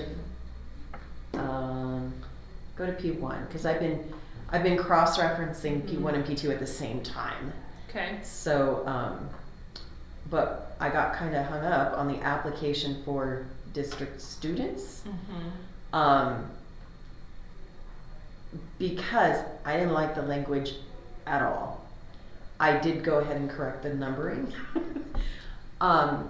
Where are you at right now? I'm on page 1 of the 3010 PA1? Yes. Okay. Okay. And so, because we have this whole thing, I changed the wording. So applications for open enrollment are available at the website, the district office, or at each school building. Completed applications must be submitted to the district office for processing when the application is received by the district office. Okay, so the process for consideration begins. That's repetitive. Okay, caveat to that, if you make this fillable, would you change this language at all? Because you wrote that specific to when we had just an application. If you make it fillable, would you? Well, the reality is we'll still, I mean, parents may not have computers. Right, So okay, that's what I wanted to ask you. Yeah. If we're gonna keep it the same. we and can fillable tell doesn't- them, applications for enrollment, you know, are on the website. It's a fillable form. I mean, we can do. I don't think that okay. matters. I just Okay. wanted to make sure that, to just check that if we make it fillable, are we gonna try to require that? I think we do have parents that don't have computer access, so I think it's important for accessibility that we have other options. Yeah, I think the majority of parents would go to the website, fill Right. it out, because you fill it out and then you just print it. Right, So, and it's all neat and tidy and right. clean. And most parents that don't have access, they just come to the school and we give them a computer and they do it right there. Well, there you go. So, yeah, I mean, that's what most people do. It's rare that you have somebody bring in a paper. They'll just do it right there with you because they're struggling with, you know, whatever, so. But I also said that the completed application is then submitted to the district office, so for processing. So I think we can take this sentence out because it's duplicate. Saying the same thing, just different words.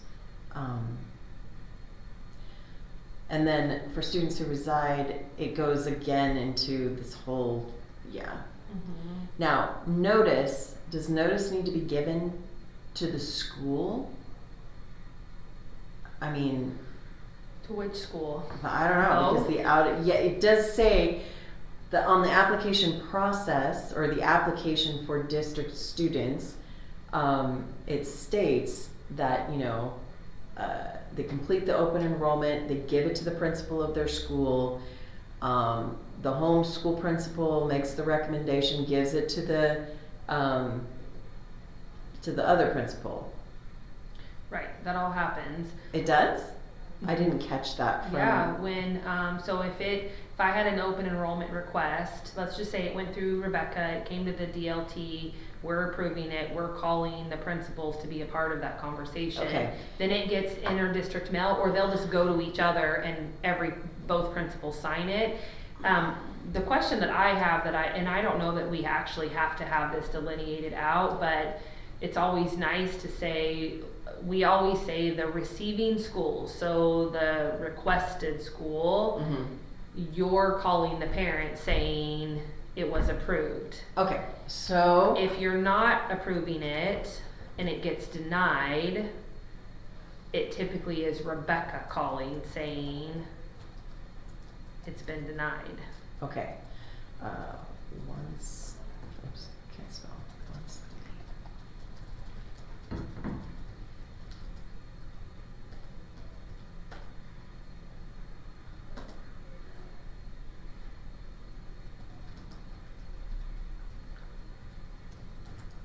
But yeah, both principals will sign that form, the application form.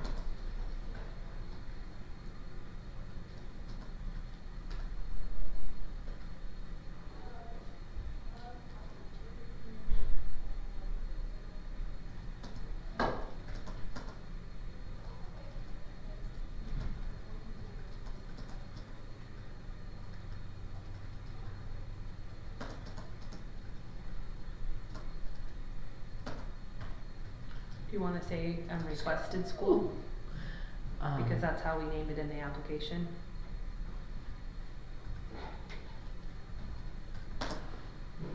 Okay, does that make sense? Yeah, but do you, yep, again, I'm just being plain devil's advocate here. Please. Cause this, I think this is great, I think it's perfect, because that's what, I mean, they will just call and call and call until they find out. Do you wanna put any caveat to that if open enrollments are coming to the board? Are we having a special meeting for one open enrollment? Are we pushing that back? Do we wanna put a time frame on here at all? Does that matter? Well, I think in statute, they have 60 days.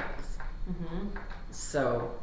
Do we wanna make that clear though, that, because, I mean, literally, they'll fill out an application and it's a daily call. Has it been approved? Has it been approved? Has it been approved?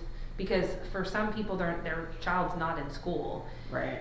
And so, and again, we're not really talking about zones, because the last we talked, and I get the whole board has to kind of chime into this, we said open enrollments come to you, zones will stay at the district level and they make that decision, but is it pertinent to put some, you know, a timeline in here for parents so they understand that it's not, we're just not accepting the kid, or we're not trying to be obstinate, like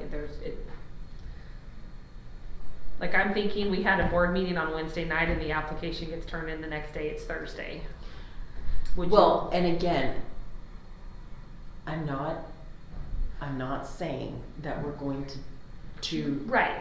redo the processes. Right. What I'm trying to point out is in our own policy that was in existence before any of us got on the board. Right.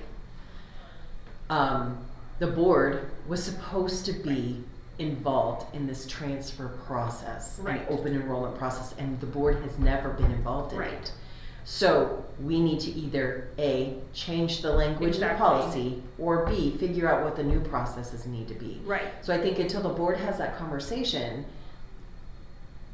we may need to tweak the policies then. Yeah, so you're right. That's where, because I personally, I mean, as Bob pointed out, it's not fit broke, don't fix it. And that's not what I'm trying to do here. Right, I totally understand. The language is there and we're not doing our job. Right. So that's a problem to me as a board member. Right, I just feel like if we end up going that route, then just having that be clear that that's part of the process, so that the offices, they're not being inundated with phone calls. Right, no, I agree. I agree. That's, I think that's however we decide to do that. Exactly. Because what I envision happening is, from what I hear you say, like at the start of the year when you're doing your numbers and your maps and your spreadsheets and all that sort of stuff, with all the players involved, at the end of the day, when that process is done, the recommendation is to the board, here are the transfers, the open enrollments, the whatevers, and this is how it works for our district. Approve or deny, you know, and then the board's like, you've worked it all out, it works for the district, approved. And we tell the parents, so, you know, like if they fill it out in July, the moment that form comes in, part of the office duty is at the start of August, they're calling all of those parents and saying, this is when the meeting will happen, this is when you can expect a follow-up, because otherwise you get it. So for some families, it is a month and a half out, just because they'll turn it in July and we don't have it until closer to, because we have to have registration, we have to get those numbers. So everyone is super clear. And it's fine then. I just, in my mind, when it's muddy is when it's throughout the year, and then they're wanting to know, and so then if we have a timeline, once that gets decided by you guys, then just maybe putting a timeline in here for clarity. Well, and I think again, with the board, we need to be aware that I think we should have some knowledge of how often is this occurring throughout the year. And I get it, people move, people move in, they move out, and all that's ongoing. And is it, and this isn't a negative or derogatory thing, but oftentimes things were coming to the board after the fact. So is that an exception here? I mean, do we allow that? Do we Right. let the district office, the superintendent, do her thing and then report to the board saying, hey, this is what has happened? But then if that's the case, which I don't mind, we need to change the wording of the policy. Exactly. So it's just that we're all doing the right thing and nobody's doing the wrong thing or stepping out or whatever. I just think it's bringing clarity to the whole process. Exactly, exactly. Sure. That's whatever we decide to do, and then you add that, because again, the one thing I just know that they always complain about is those phone calls, and I get it. Like kids, parents want their kids in school, right? And then so if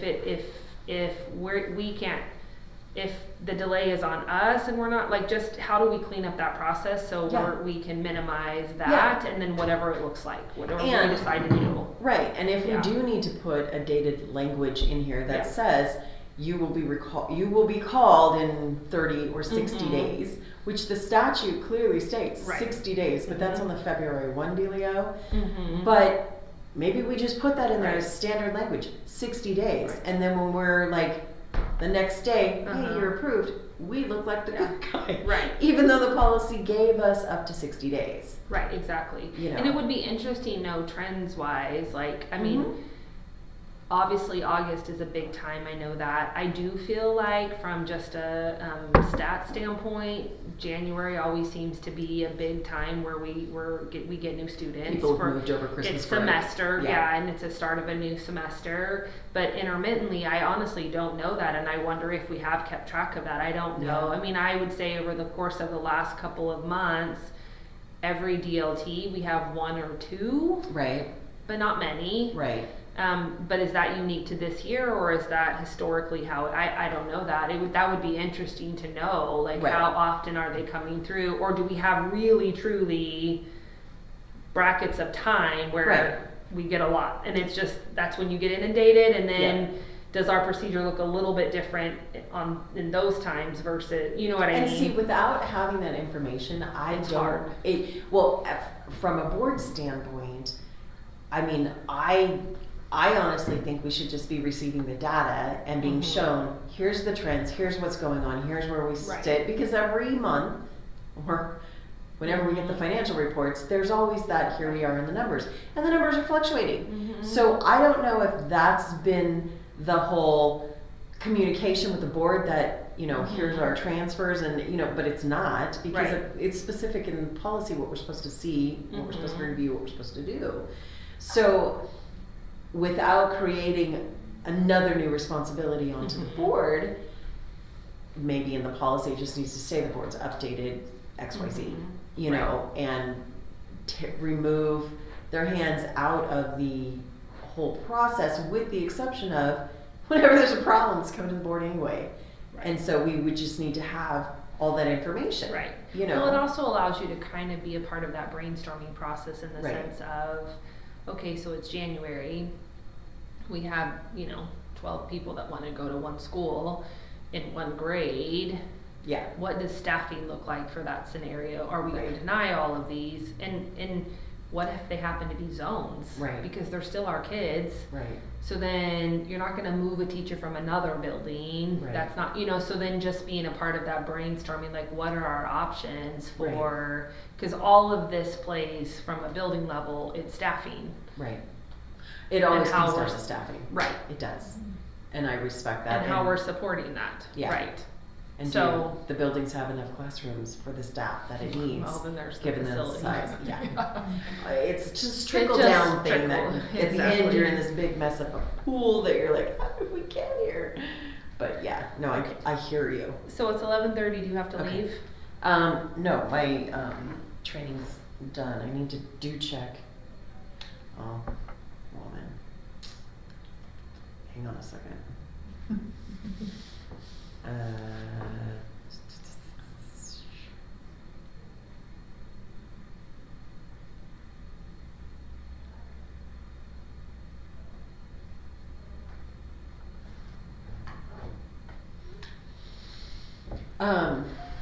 Yeah, I don't have anything at 12 o'clock, but what do you have on your agenda? I'm good. I have to be, I just texted Kathy. I was gonna have my meeting with her, but she's kinda celebrating her, new queen status, so I just texted her. Cool. I have to go to, Spirit Lake at 1. Okay. I'm good. Okay. Well, and I'm fine with wrapping this up, and then we can just come back to it with the thought that on the 30-10 procedure, wanna trying to look make at that that. in line with, but where I was going with this was on the decision regarding application. Mm-hmm. All of this it's a lot, and I don't think I don't think we need to delineate in the procedures.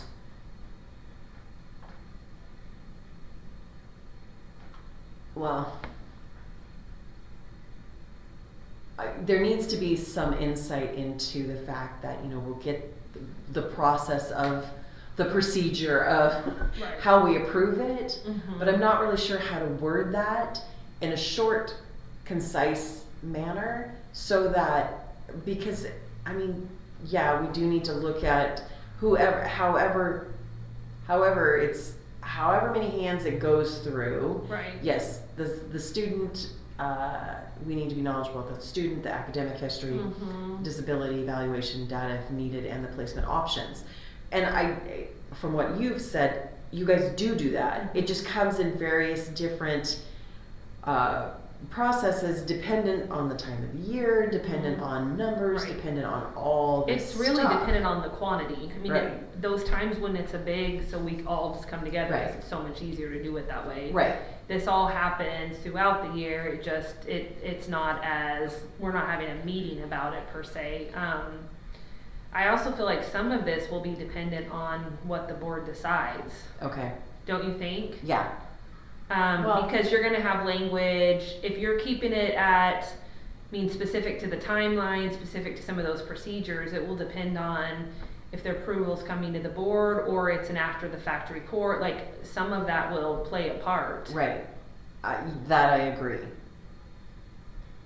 So we could play around with this, but then if, you guys, somebody might have some grand idea that we're not thinking of, and then we're gonna wanna change it anyways, 'cause, Okay. don't you think? Some days, not all days. Yeah, there's a lot of, but I guess what we could do is, in comparison to what we're presenting to the board, respecting that the board needs to have conversations over these Mhm. highlighted. Mhm. Why does? Okay, I don't know. But if we can make the procedure form comparable with the policy that we're bringing forward, Mhm. then whatever changes, those should be fairly minor, can be Mhm. decided at the meeting, Mhm. so that those can get uploaded and Right, go. and be done, right. Mhm. Yeah. But Generically, the procedure is the same. It's really a meeting versus, multiple phone calls, and throughout the year, it's just less efficient, I guess. mhm. But the process is still the same.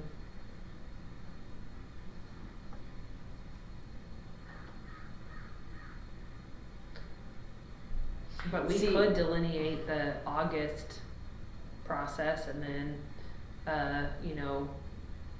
throughout the year process, if you feel like that would provide transparency. Well, see, and this has other language, the procedures has other language on it that is nowhere in the policy. Mm-hmm. And see, it says the superintendent will notify the parent or guardian of the decision by March 31. And that doesn't happen.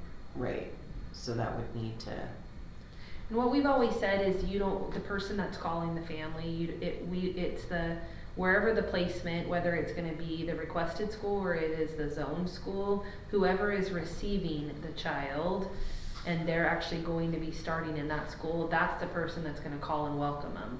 So at the beginning of the year especially, like that's when you're calling the parents and saying, you know, I'm so sorry that you requested to go to John Brown, but you're slated for Garwood and because of numbers, but we wanna invite you to our open house, we wanna welcome you, we wanna do a meet the teacher, like we want it to be this positive thing, versus John Brown calling and saying, oh, so sorry you weren't accepted, now go ahead and call Garwood, your home school, and find out when their open house is, you know what I mean? Right, so it's right. always been the requested school is giving that positive of inviting them in, giving them that information so that even though it might be a letdown, the parents are feeling like they're connected to that community. Okay.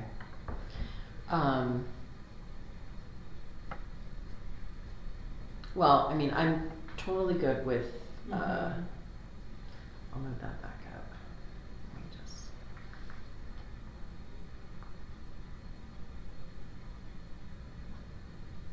And like the whole thing, if the request for open enrollment is denied, the denial would include a written explanation. If it's a classroom capacity issue, the denial may include information about other schools in the district that are below. That, I don't think that doesn't happen. Because if it was an open enrollment and there were other schools, then we would have that conversation, you know? Right. But if it's a denial, it's a denial.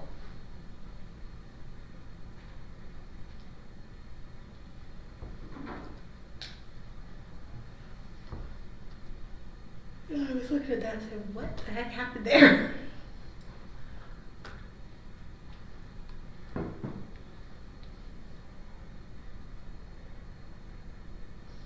This is gonna drive me nuts. Oh, it's that easy. Whoever was typing this was space savvy. There we go. Because I do think that there's information that needs to remain in here. And then like this whole class size, I don't remember. I know we updated the class size because we state one thing, IDAPA requires another thing, and we were way off base. My concern about the class size is, you know, I mean, I would love if there were 18 in every class. I mean, I think every parent would feel that way. Every single teacher would say that. I mean, even at 5th grade, they would want 18. Obviously, the smaller the student to teacher ratio. Right. But what do? I feel like this is where it gets a point of contention for families is I'm at, you know, Spirit Lake and there's no zone transfers, there's no open enrollments. I have 27 kids slated for 2nd grade. And every other school is full too. You know what I mean? Or maybe the school that's open is Betty Kiefer, but it's not conducive from a Spirit Lake family to, so we say, yes, we can add a para, yes, there are things that we can do to supplement that, but we're gonna keep that class size at 27 and John Brown is sitting at 20 or Betty Kiefer is sitting at 20. Like sometimes, how hard, fast are those numbers? And I think that's where families come into play the moment we put it into writing, because what do we do if we have to go over? No, That's always gray for me, because it's like we want to, you know, I mean, principals call me all the time. Okay, I'm at 22 at 1st grade. I don't want to accept anymore. I know that there are other buildings, but now we're displacing a kid from their community school. right. But I also know from past, which I was surprised at, is we had the numbers that didn't align with IDAPA.